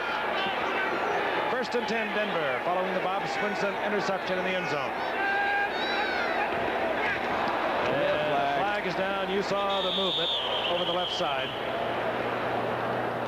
Otis Armstrong, the rusher for Denver. By the way, Franco Harris has recorded his 32nd career 100-yard night. Here comes the call. And the first time ever he has had a 100-yard game against the Denver Broncos. Not only is Gil Brandt here tonight scouting Pittsburgh for Sunday's game against Dallas. We have offsides, number 68, defense. L.C. Greenwood. Okay, that was the call. There's the posting of the Franco Harris achievement. But the great Tom Landry and his whole coaching staff are watching tonight. They know what they're saying. A great football team. I think 1st and 5. Look out. Rick Upchurch off his fingertips. Mel Blount defensively for the Steelers was there. Rick Upchurch is having far and away his best year ever as a receiver, probably because Jack Dolbin, who alternates generally with him, is on the injured reserve with a sore knee. And Upchurch came into tonight with 29 receptions, and that's where he is. He's not caught a football tonight. Which is part of the job Pittsburgh's doing. But this man is a game breaker. Make no mistake about it. And don't think Dallas doesn't know it. Dallas 7-1. They're a little ahead of their schedule this year. 2nd and 5. Otis Armstrong in motion. Riley Odoms has the first down out around the 32-yard line. I think I'd use Riley a little bit more. They seem to be doubling those outside guys, whether it's Haven Moses or Rick Upchurch. A couple of times he's had some success with Riley down the middle. A couple of times on a quick checkoff to the outside. Make him cover that guy. Maybe they'll break that double coverage. They don't, keep going to it. You saw his career receptions. Last year was his biggest year ever with the Broncos, and he's in his 8th now. He had 54 receptions last year. Got another Pro Bowl year for Riley. 1st and 10 from the 32-yard line of Denver. Here's Otis Armstrong. Armstrong caught from behind, gets close to the 35. Steve Furness over there defensively for the Steelers. There he is, the big man, Franco Harris. When I mentioned don't think Dallas doesn't know it, I was paying tribute to the Dallas talking about Upchurch at that point. This man having a great night, over 100 yards, 32nd time. Dallas knows every player in the NFL. Their organization is great. Well, I think most of the folks know who plays in the league, but they know who plays better than most. That's right. 2nd down, 8. Ball at the 35. And again, a Steeler pops off sides. And again, it's Furness. Yep. And Craig had a free one and could not connect. Had a mix-up. Haven did a turn in. Frank threw a fly. Greg threw a fly around. Finesse, as I mentioned earlier in the contest. You saw the signal. Over-eager, no question about it.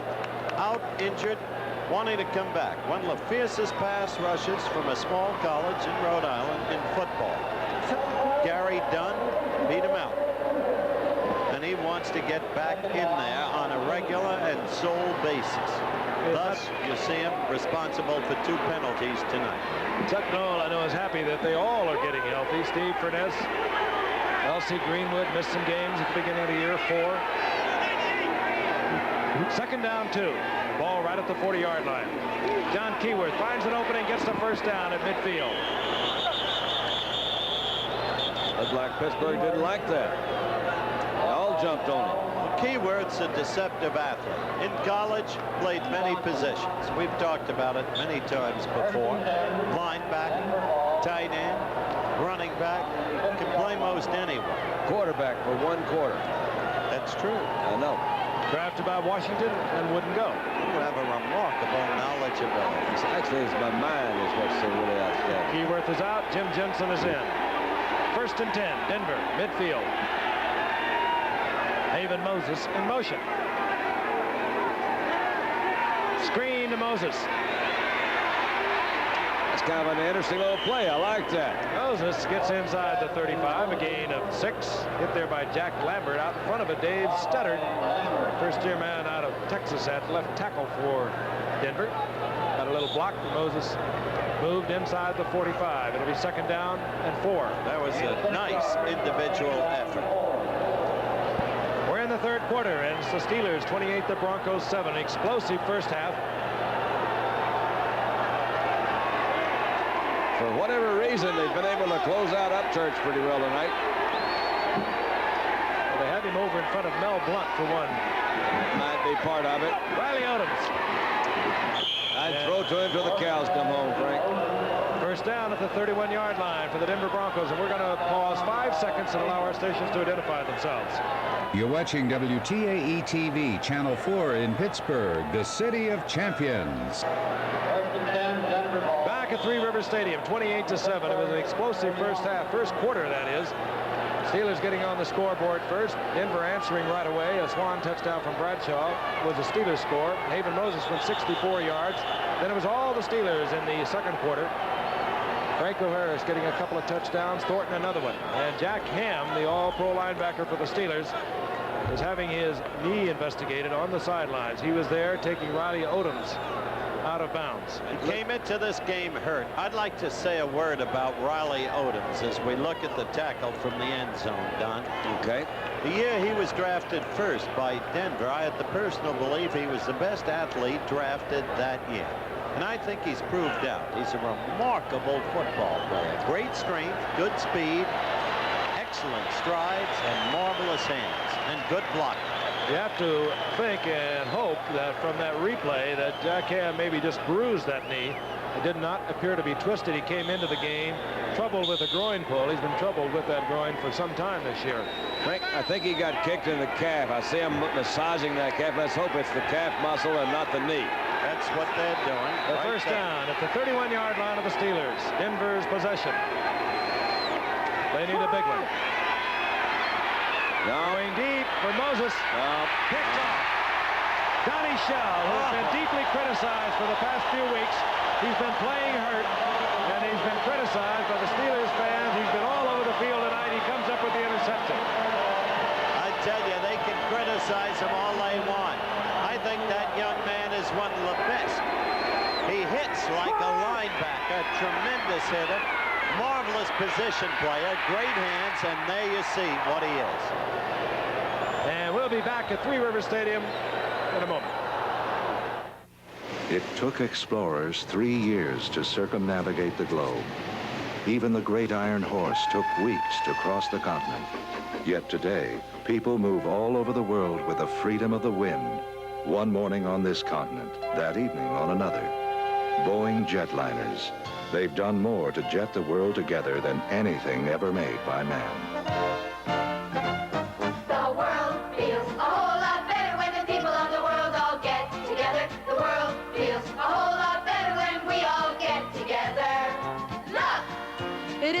big world. See! All the places and the faces. Feel! All the loving and the laughter. Bring us together and you'll see the world feels a whole lot better when the people of the world all get together. Next time you take off in this small world, remember to fly Boeing, the world's favorite way to fly. The world feels a whole lot better when we all get together.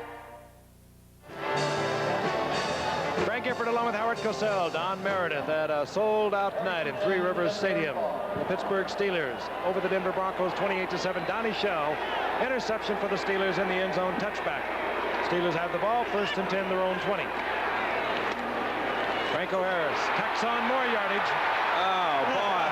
The big man out over the 35 for a Steeler first down. Flag down. And a flag is down. Back near the line of scrimmage. Holding, and you know against whom. No, that's not Otis Sistrunk. Mel Blunt, I know Mel him. Blunt. Yeah. Number 47. If he isn't the best. Hello to everybody. If he isn't the best, he's right up there with him. I don't want to run afoul of that guy. I'll send Meredith in. I'll handle him. The left and right combination. What was that I heard? The echo in my ear. What do you say? A little holding over there, Frank? Holding against the Steelers. We could not identify the call. 3 wide receivers now for the Steelers. Swan is in there. Smith is in there. And Stallworth. There's a kind of contented look on Chuck Noll's face for the first time in many weeks. He sees his team back. Ball at the 14-yard line. Little draw play to Franco Harris. He gets some of it back, moving out close to the 24-yard line. John Grant defensively for the Denver Broncos. It was almost the identical play they ran before that penalty, so Denver didn't have time to stop up the hole, so they hit it again. Hey, keep in mind what the Steelers are doing on the ground. They've been impressive in the air, but the Denver Broncos are the #1 team in the league against the rush. That is amazing. And that man doesn't quit. I really respect that coach, Red Miller. He gets everything out of his personnel that they've got to get. Franco got it back to the 23-yard line on 2nd and 7. Bradshaw will put it up over the middle. Thornton has the first down at the 33. Hey, that's nice. That's nice. Get a holding penalty. You say, well, maybe we won't make a first down. 2 big plays, they come right back and pick it up. Nothing really fancy, Frank, but I think in Terry's position, no, you really can't see Thornton. He just really came out of a little setback right over the middle, did a hook up. There he is, right between the linebackers, first down. Man just walked into this booth, looks like a Stanford University philosophy professor. You gotta be kidding. His name, Ken Ciccaldi. Throws a baseball like Tittle threw a football. Better. YA, you know what I mean. Quick toss, Franco Harris on the first down. Uh-oh. Harris turns back inside, but he's nailed there, moving up quickly. Number 20, Louis Wright. Franco says, wait a minute. Where'd you come from? What happened to that? This thing's not supposed to go that way. That Louis Wright is good, Frank. You know, to play that corner, we've said so many times, I think it really is I think it may be the toughest position. I won't say one of them. I think it's the toughest position to play well.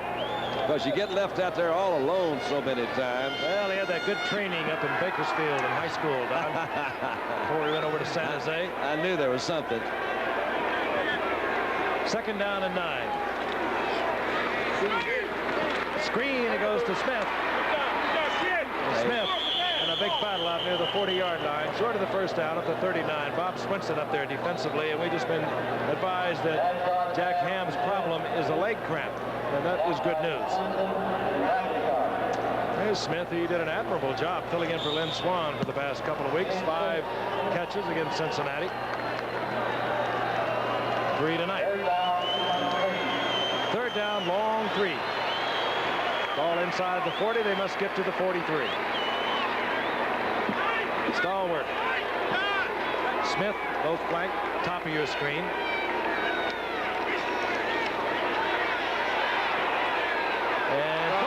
A spectacular catch out over the 45 for a Steeler first down at the 46. Hey, he really did. That was really good one. Low and away, and he picked it up. We We saw him in the first game of the season with a 21-yard touchdown catch against New England. Here he makes a diving reception of a Bradshaw pass, gets the first down. Big man can run, block, and receive, Don. He ought to play football. Sidney Thornton out of northwestern Louisiana. Ball at just over the 46-yard line. Bradshaw really mixing it up, hitting everyone on the field tonight. All right, Terry, be careful, be careful. On the sideline, wisely stepping out of bounds. Pick up a 3, it'll be 2nd and 7. Let's join Howard. Recognize this man at age 15, growing up in Cincinnati. They called him the Whip, the image of Ewell Blackwell. Kent TeCulvey, one of the heroes of the Bucks in the World Series. And I think you proved yourself in every way when in the 4th game Lowenstein and Crowley racked you up and you came back better than ever. Wasn't that your test? Well, I'll tell you, Howard, it was a matter of, in the 4th game I made some mistakes, and you can't afford to make mistakes against good hitters. In the 6th game and the 7th game, I faced the same guys basically, and I got right back in there. I threw the ball where I wanted to and made my pitches, and things worked out a lot better the way they usually do. I want to thank you for coming by. We're going back to the play action. Frank will take over. My congratulations. Thank you very much, Howard. And ours also on 2nd down and 7. Handoff. Franco Harris gets away from Evans, straight arming Evans, moving down to the 43-yard line, gets another Steeler first down. That was smart running, Frank. There's times when Franco uses his power and his strength to turn upfield to get the extra yard. He saw that time he was going for the first down, and he goes out of bounds. I didn't make him a bad guy. He picks up his first down and saves some of those bumps and bruises. And Howard, I want TeCulvey's hat too. Where do these guys get these Cowboys hats? I don't know, but if they put TeCulvey in now for Bradshaw, it wouldn't hurt a thing. Yes, it would. He'd be throwing sidearm off on the side over there. What's wrong with that? If you hit, you got those defensive linemen up there in front of you. We saw Franco Harris breathing deeply. It's been a very warm day here, as it has been over most of the East. And here comes the reverse. Oh, I love it. This is Jim Smith. And Smith has another Steeler first down. They're pulling all the pages out of the book tonight. I got to have a slow-mo of Bradshaw throwing a block. Let's hear it for the quarterbacks. Yeah, he's laughing about it. Oh, he loves it. How about that? All right, here we go. Little razzle-tazzle. Quarterbacks. Now, once you see that now, is that powerful? That's a powerful lead block. Well, Jim, anybody could run behind that kind of block. That's right. It's a one-sided game, but it's great to see a team put it all together, a team this great. They are really a superb football team. Yeah, what they're doing right now is showing the people down the line. They beat Dallas next weekend, then they have Washington, then Kansas City, San Diego, and Cleveland. Tough schedule. That's the end of the 3rd quarter. Pittsburgh 28, Denver 7. Will return for the 4th quarter in just a moment. Wednesday on Charlie's Angels, Farrah's back, but on the wrong side of the law. He's poison, Jill. He's gonna ruin your life. Well, it's my life. When she falls for the world's greatest thief. Then, a pretty girl's got something hot, and the most powerful men in Vegas will kill for it. Wednesday. This ship is longer than the largest ocean liner. It's U.S. Steel's new ore carrier, the Edwin H. Gott. It transports iron ore to our steelmaking plants on the Great Lakes. Our facilities require huge amounts of ore, and this ship will carry 3 million tons a year. This is a major investment, but we think of it as a 1,000-foot vote of confidence in our future. Confidence. At United States Steel, it's one of our strengths. There's a beer that's going round all the hottest spots in town. Everybody calls it Icy Light. It's really getting through to the ones who like a lighter brew. They're calling for Icy Light. It's a taste that says today. That's why your friends all say, hey, give me an Icy Light. Hey, give me an Icy Light. An Icy Light. Israel's Foreign Minister Moshe Dayan has resigned. And coroner Cyril Wecht has filed a $7 million lawsuit against Jack Lynch. We'll have details tonight following the Steelers and Broncos on Monday Night Football. Terry Bradshaw with a very hot hand tonight. He's getting a lot of support on the ground from Franco Harris and Sidney Thornton. but he's mixed it up. He's hit just about every eligible receiver on the field. Swan got the scoring started, 11-yard touchdown pass. He's hit Smith, he's hit Grossman, he's hit Harris. Stallworth on 1st and 10. Complete to Smith. That's pretty. You remember the days when we used to talk about this Pittsburgh defense all the time, and nobody, we say, well, now you talk about that offense. Did you see the way Smith came back for that ball? It's almost impossible to stop. It is, and that's the old Sid Gilman theory of offense as you look at it here. You go out in the 13 to 17-yard area, maybe 12 to 16. You come back, and there's no way you can stop it. I just didn't realize that was Sid's idea. Not altogether. It sure was. Well, 2nd down and 6. You show me a better one. Bradshaw with a perfect bootleg. No, he messed up, Frank. That was a miss to Louis save. Wright, did he miss him? I thought he just held it. Well, let's take a look. I don't know. You may be right, but it looked to me they missed the handoff, and the next best thing to do after you do it. Let's see what happens. That was a bootleg all the way. It was a bootleg. Well, then why didn't he have somebody out there blocking for him? That's a dumb call if you're going to do all that without somebody out there to help you. Short of the 1st down. You've suddenly grown militant. I've grown what? Militant. No, I have not. Yes, you have. Look at those Overwhelmingly in figures. favor of Pittsburgh. Total yards, 406 to 228. And look at the time of possession, about 10 seconds difference. Always a compelling stat. 10 seconds? It was 10 minutes, I'm sorry. Denver giving up less than 90 yards rushing per game and have given up over 160. Thornton has the 1st down. 163. 163, that's Kent Tekulve's weight. No, he's 160. He started the season at 165. Thornton I think, does add another dimension. I was talking about it earlier. The thing that Rocky Blyer, I believe, gave, and he still does, is that consistency. You could always count on Rocky Blyer. He's not going to make a lot of mistakes. The 70-yard run he had against Cleveland was his career high. But Thornton he's got a different kind of look. He can really do some blocks. He is a good receiver.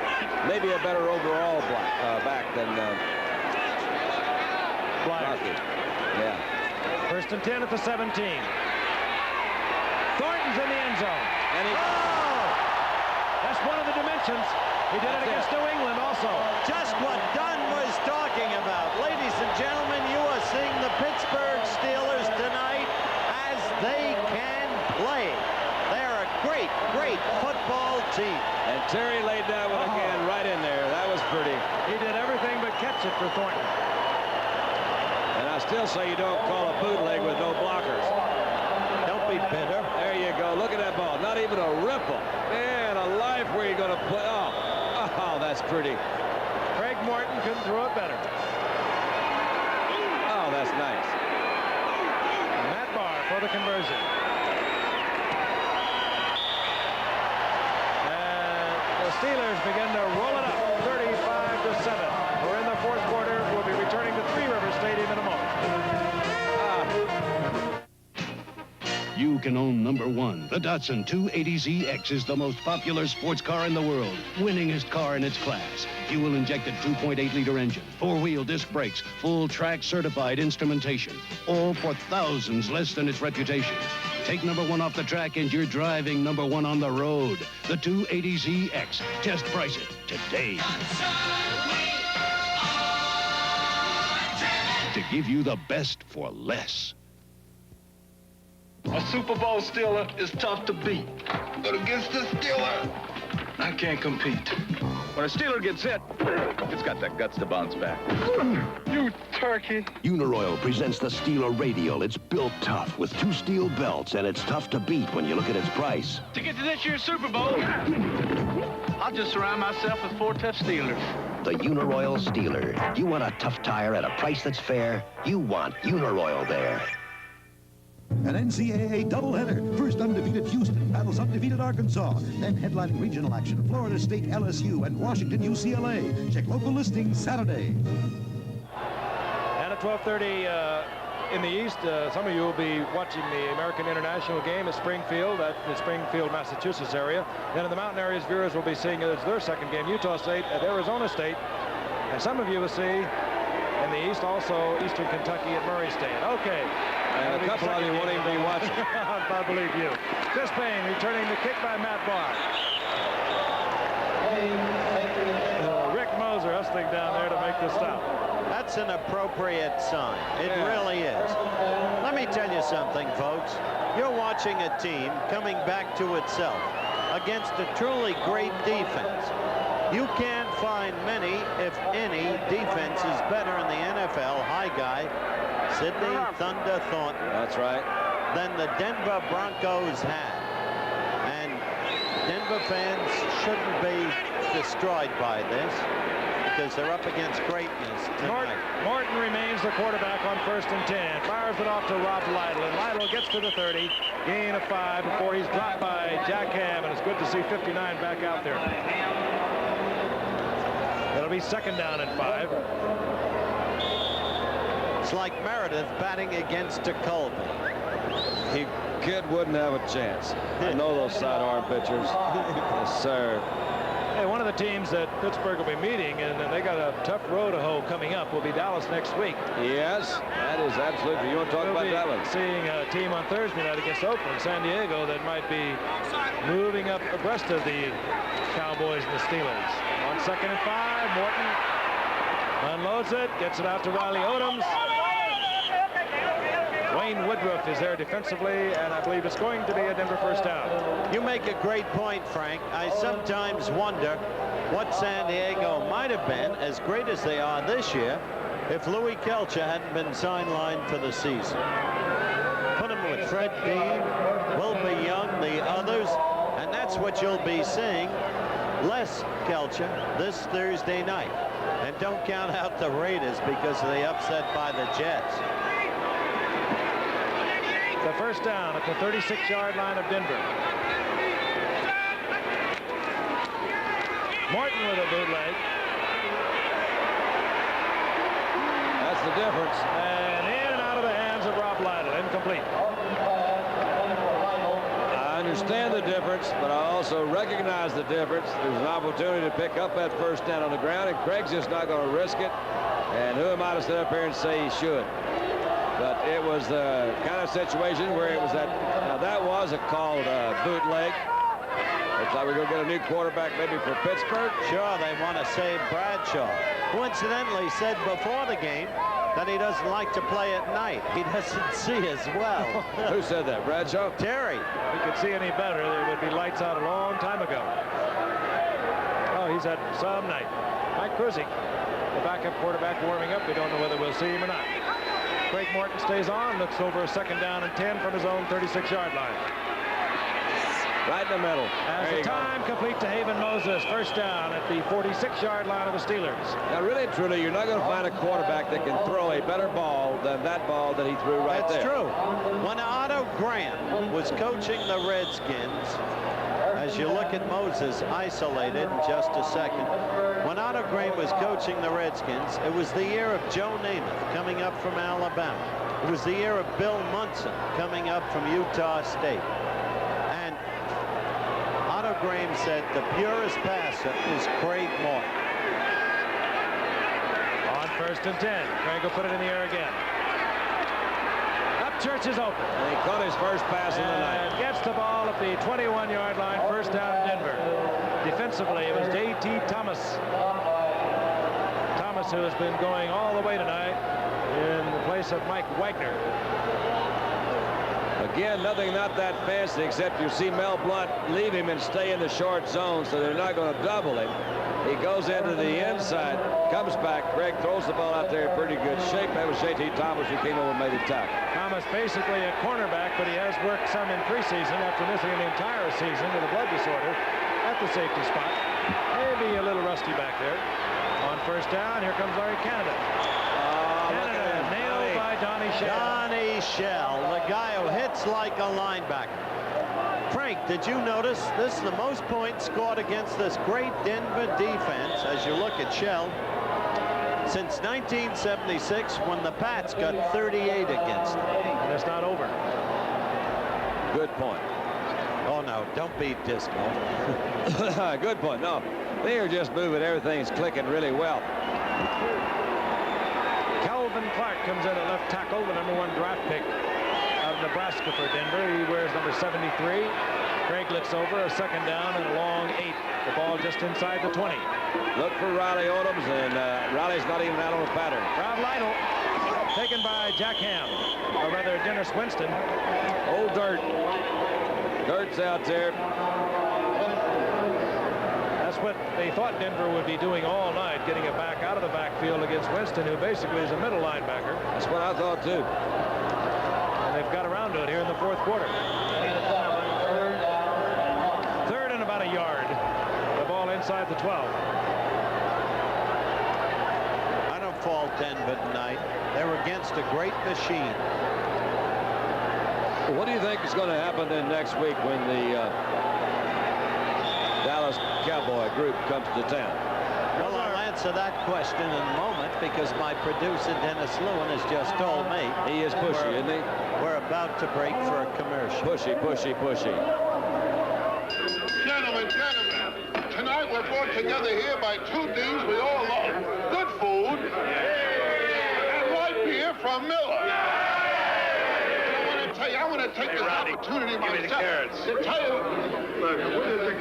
I don't know respect. Garçon, je dis saignant. Si elle est pas saignante, then what is it? Meatloaf sandwich and a light. Gentlemen, as we all know and appreciate, light has 1/3 less calories than a regular beer, and it's less filling. But the best thing is it tastes great. Less filling. Gentlemen. Hey, Deacon, pass the roll. Hey, Charlie, that's my beer. No, this is by your Broncos. This is my Broncos. That's my beer. What's wrong with you guys? Hey, Bubba, you want the peas? Ooh. Hey, you gonna eat all that? Just showing off. Gentlemen, in closing, I'd like to think I speak for all of us when I say if it wasn't for light, I wouldn't be where I am today. Hey, you're profound. Light beer from Miller. Everything you always wanted in a beer, and less. Three Rivers Stadium. The Denver Broncos have a third and short yardage. The ball inside the 12. They have to get to the 11. They bring in their short yardage offense. Two tight ends, Odoms and Egloff. Keyworth and Armstrong in the setbacks. Broncos down 35-7. Play action by Craig Morton. Look out. Hangs it up in the air. Did not fool the Steelers. It'll be fourth down and short. Fourth down and short. Is there something you were going to tell me, Howard? Oh, your question. Yeah. Pittsburgh or Dallas? Next week. Next Sunday. Here at Three Rivers Stadium. Well, I think maybe Dallas, after this game, will win that game. But I don't think it's relevant when they meet, if they do, in the Super Bowl. Because I honestly believe, and I can only tell it like I think it is, that the Pittsburgh Steelers are the greatest team in football. All right, fourth and a little bit. Craig over the top gets the first down. Whenever you're in doubt, go to your power runner. If they're the greatest team, then why is Dallas going to beat them next week? Because I think this is a big game, an up game for Pittsburgh. After their game last week. Yes, I think it's a game they wanted to reestablish themselves. I think it'll be a very tough game, very close game. I think Dallas is a super organization, brilliantly coached. But when it comes to the Super Bowl, I think this team has the greatest people in football. I think Mr. Landry, nobody respects Pittsburgh than Tom. More than Tom. Martin gets the first down inside the 11. 9:44 remaining in the game.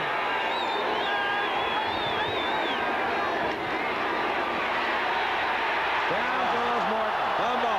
Fumbles the football. The Steelers have it. Dennis Winston there first from his outside linebacker position. Turn out the lights. The party is over. Yes, it is over. I think what I really mean is it's impossible, as you look at this again, for human beings to be this much up every week. And they are tough tonight. They really are tough tonight. That was Jack Ham on the recovery. We wanted to hold off. When you see him in the area, he usually has the football. Who was it that knocked it out? Dennis Winston. Winston knocked it out. First and 10, the Steelers with the football at the 21. Rocky Blyer gets the call, and Blyer out of to the 25, to the 26, a gain of 6. It'll be 2nd and 4, and Mike Kruzik is the quarterback now for the Steelers. Good Lord, Bob Uecker's back. Halloween comes early to Pittsburgh.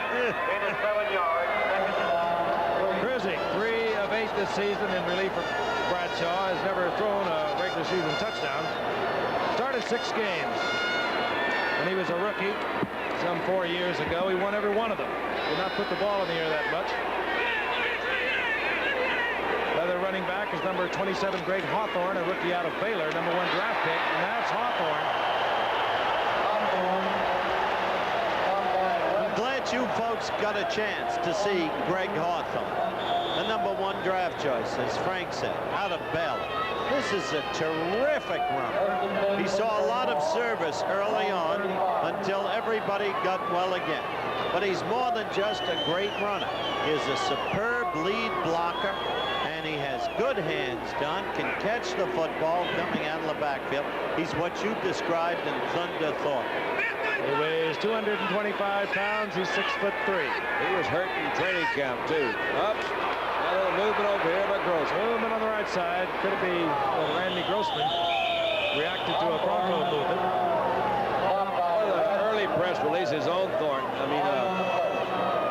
were that he really was having a little difficulty in adjusting to the system. He did get hurt early in training camp. Didn't get that early development that the young players need. Encroachment, number 84.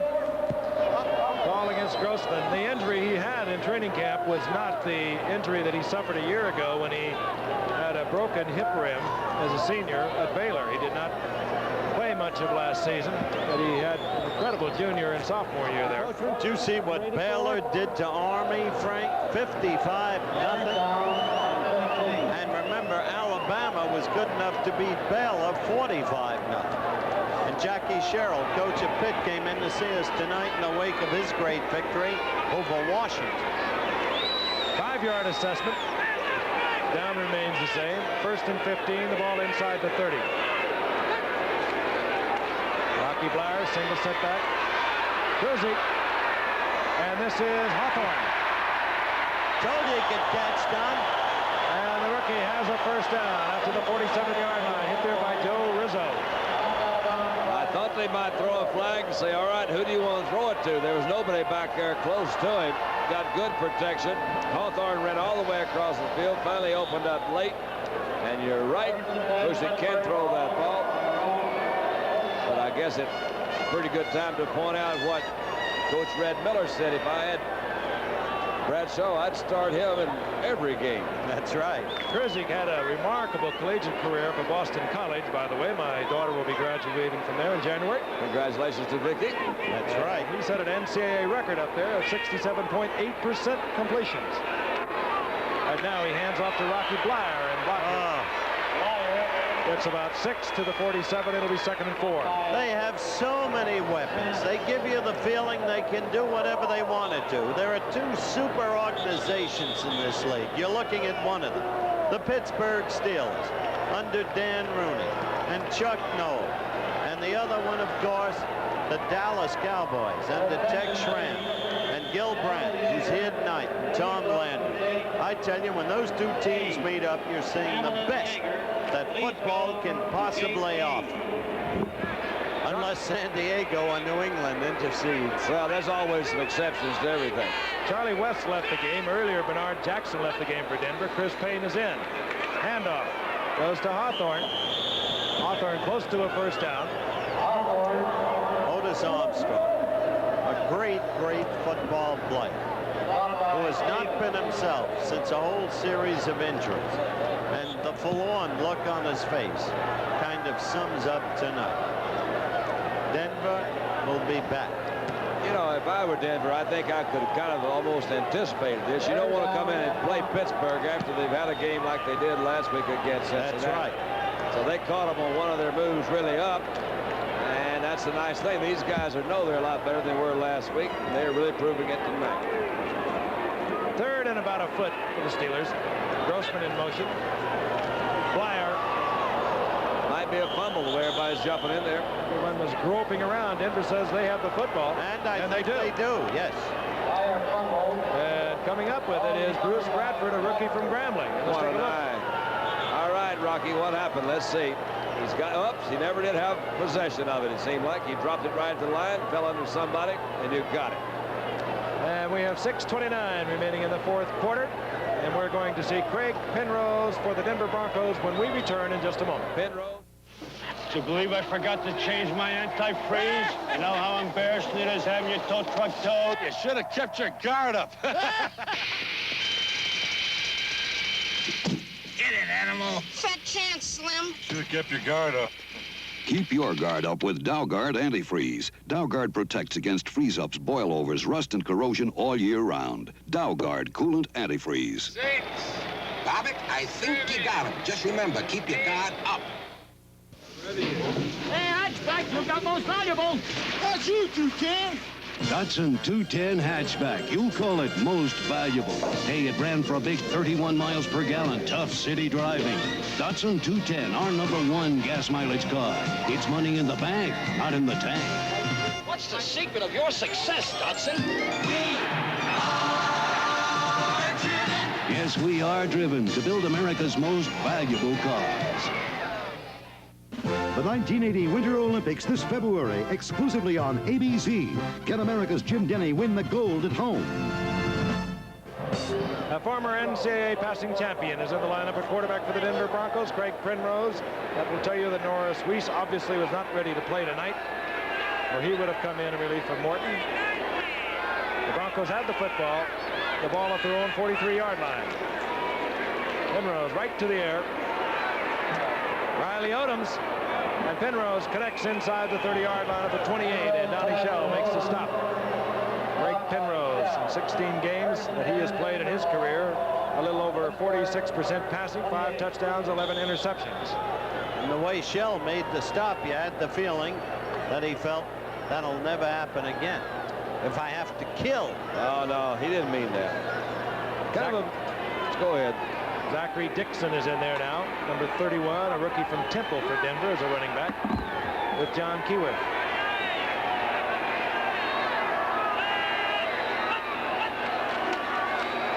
And this is Dixon. Dixon maybe ekes out a yard. Dwight White is in there now defensively for Pittsburgh. He's in on the stop. You mentioned Temple to me, from which Dixon gravitated.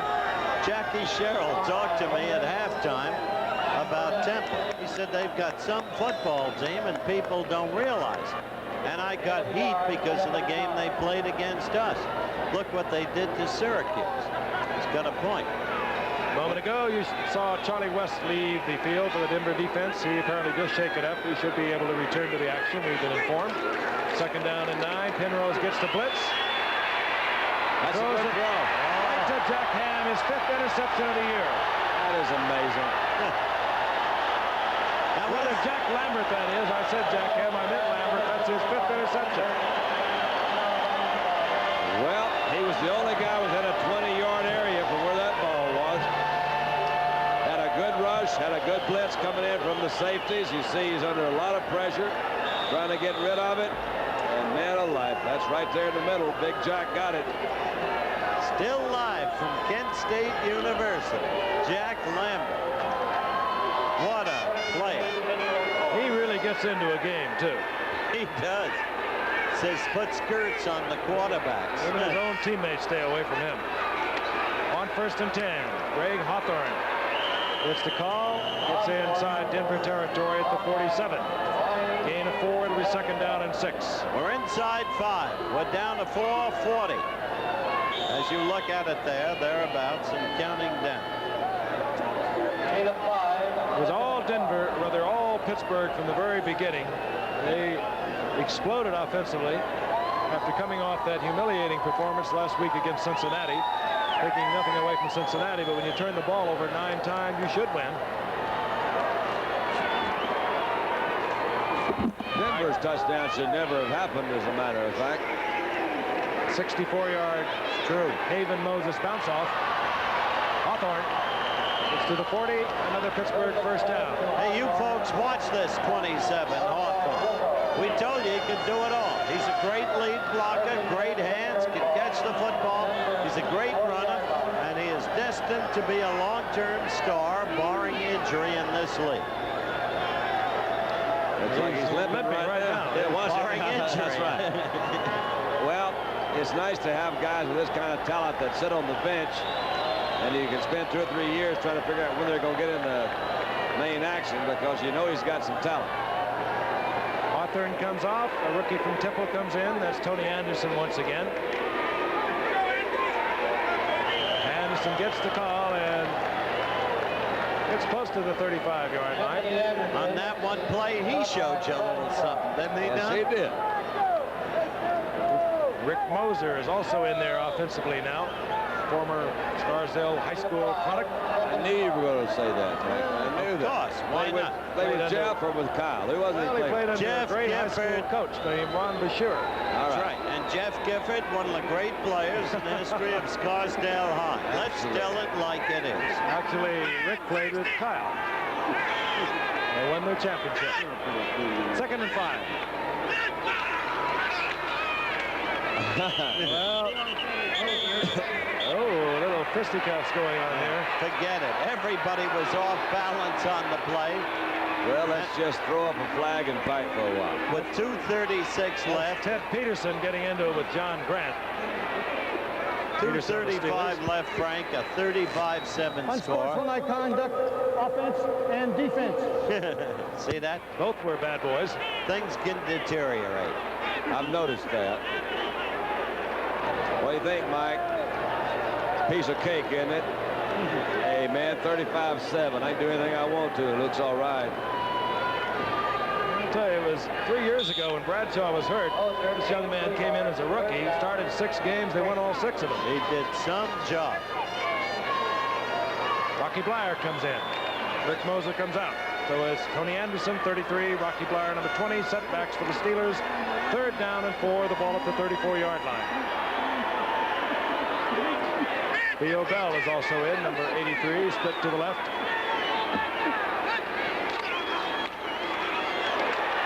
And this is Anderson, the rookie from Temple, gets inside the 30, and he has another Steeler first down. Told you Temple had some team, and they have had good teams before.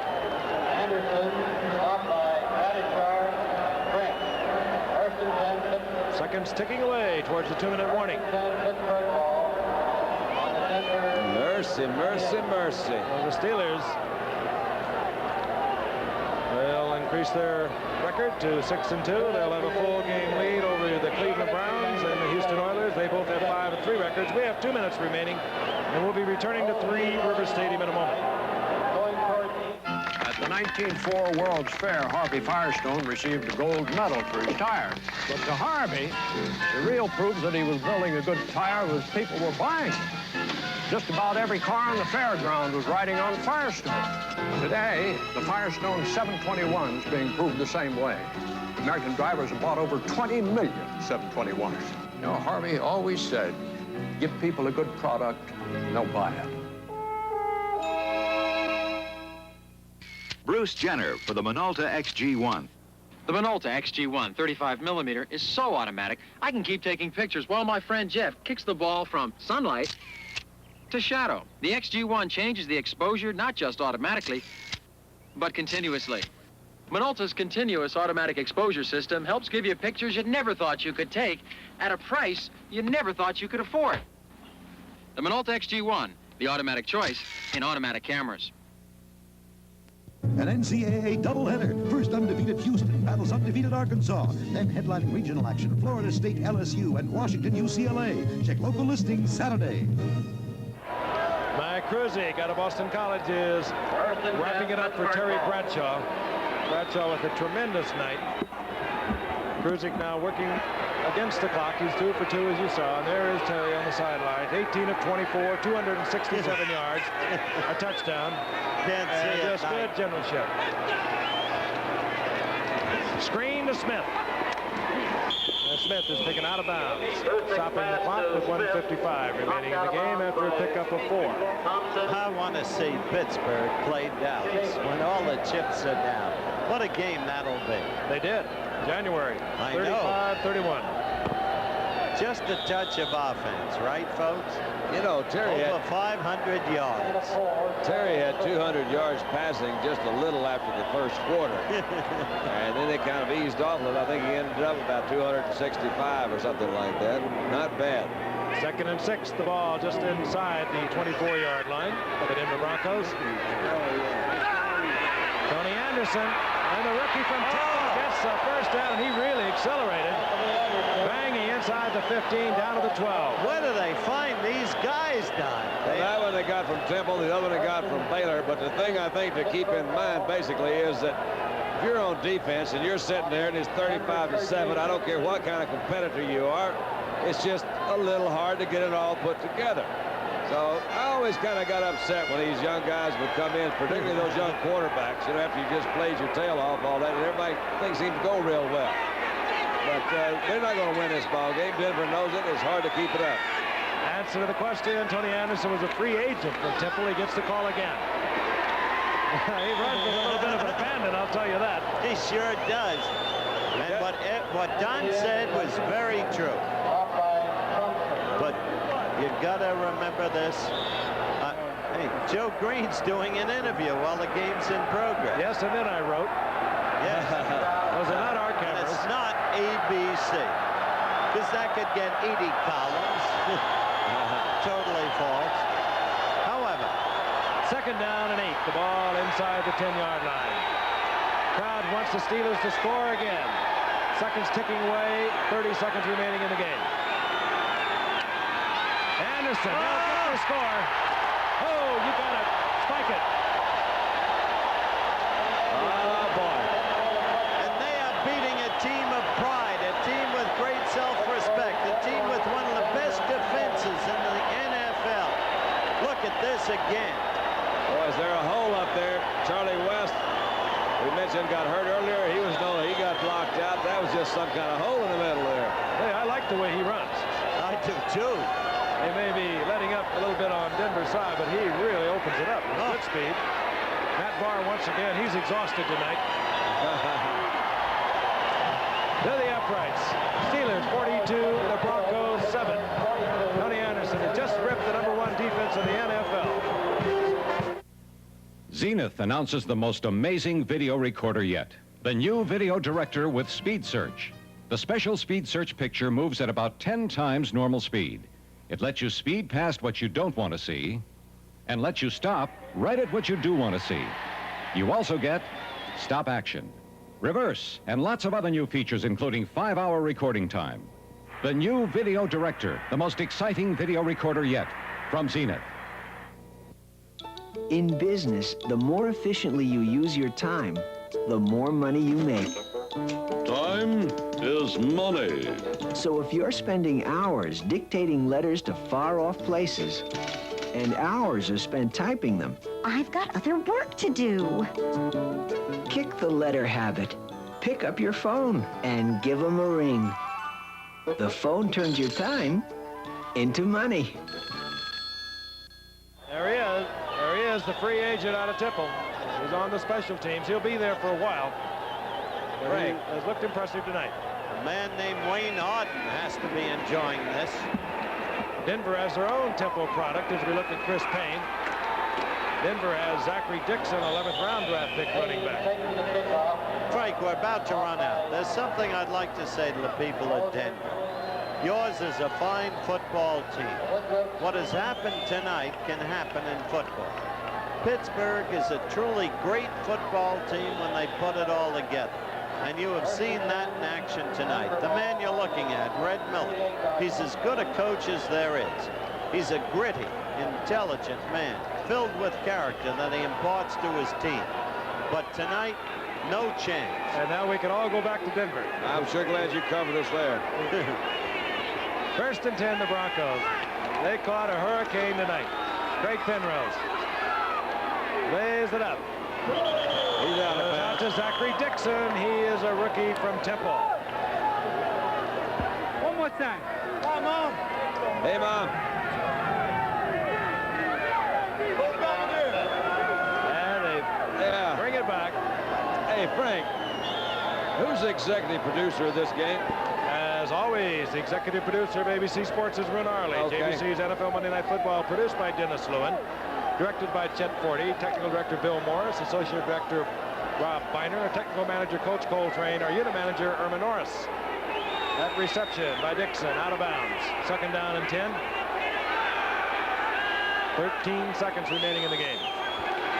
Penrose. Penrose Lane. Life is pretty in Penrose Lane. They all had a shot at it. It was intended for Vince Kinney, incomplete. 5 seconds remaining. Oh, Curly, I'm so sorry for you, buddy. Tomorrow is another day. He's been there. Yeah. And he'll have another big day along the line. Yesterday's but a dream, and tomorrow's only a vision. But today, well lived, makes every yesterday a dream of happiness, and each tomorrow a vision of hope. Sing We're Going Home, My Darling. Who was that? All right. Willie Nelson? No, that's out of Leaves of Gold. Thought it might have been from the Times. Good event. Yeah, my time. 3rd and 10. That was good, Shake.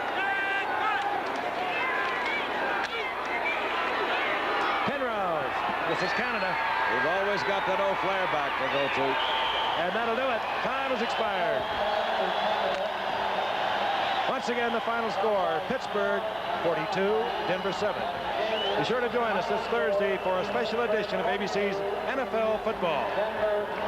The San Diego Chargers against the Oakland Raiders from the Oakland Alameda County Coliseum in Oakland, California. Travel arrangements made through and a promotional fee paid by United Airlines. More people fly United to Hawaii than any other airline. This has been a presentation of the leader, ABC Sports, bringing you exclusive coverage when the world comes to America this February for the 1980 Winter Olympics. A special assignment tomorrow on ABC's World News Tonight. Nuclear fallout, a town that's paying the price. There have been 4 of them who have died. The United States government laid a bad one on me. How many more victims of fallout? Tomorrow on ABC's World News Tonight. Local attorney has been arrested for smuggling drugs into the county jail. The coroner has filed a $7 million defamation suit against the controller. The Steelers come on strong against the poor Denver Broncos tonight. And we have enjoyed 8 beautiful days, and now it's time for a brief change. Action News coming up next on Channel 4.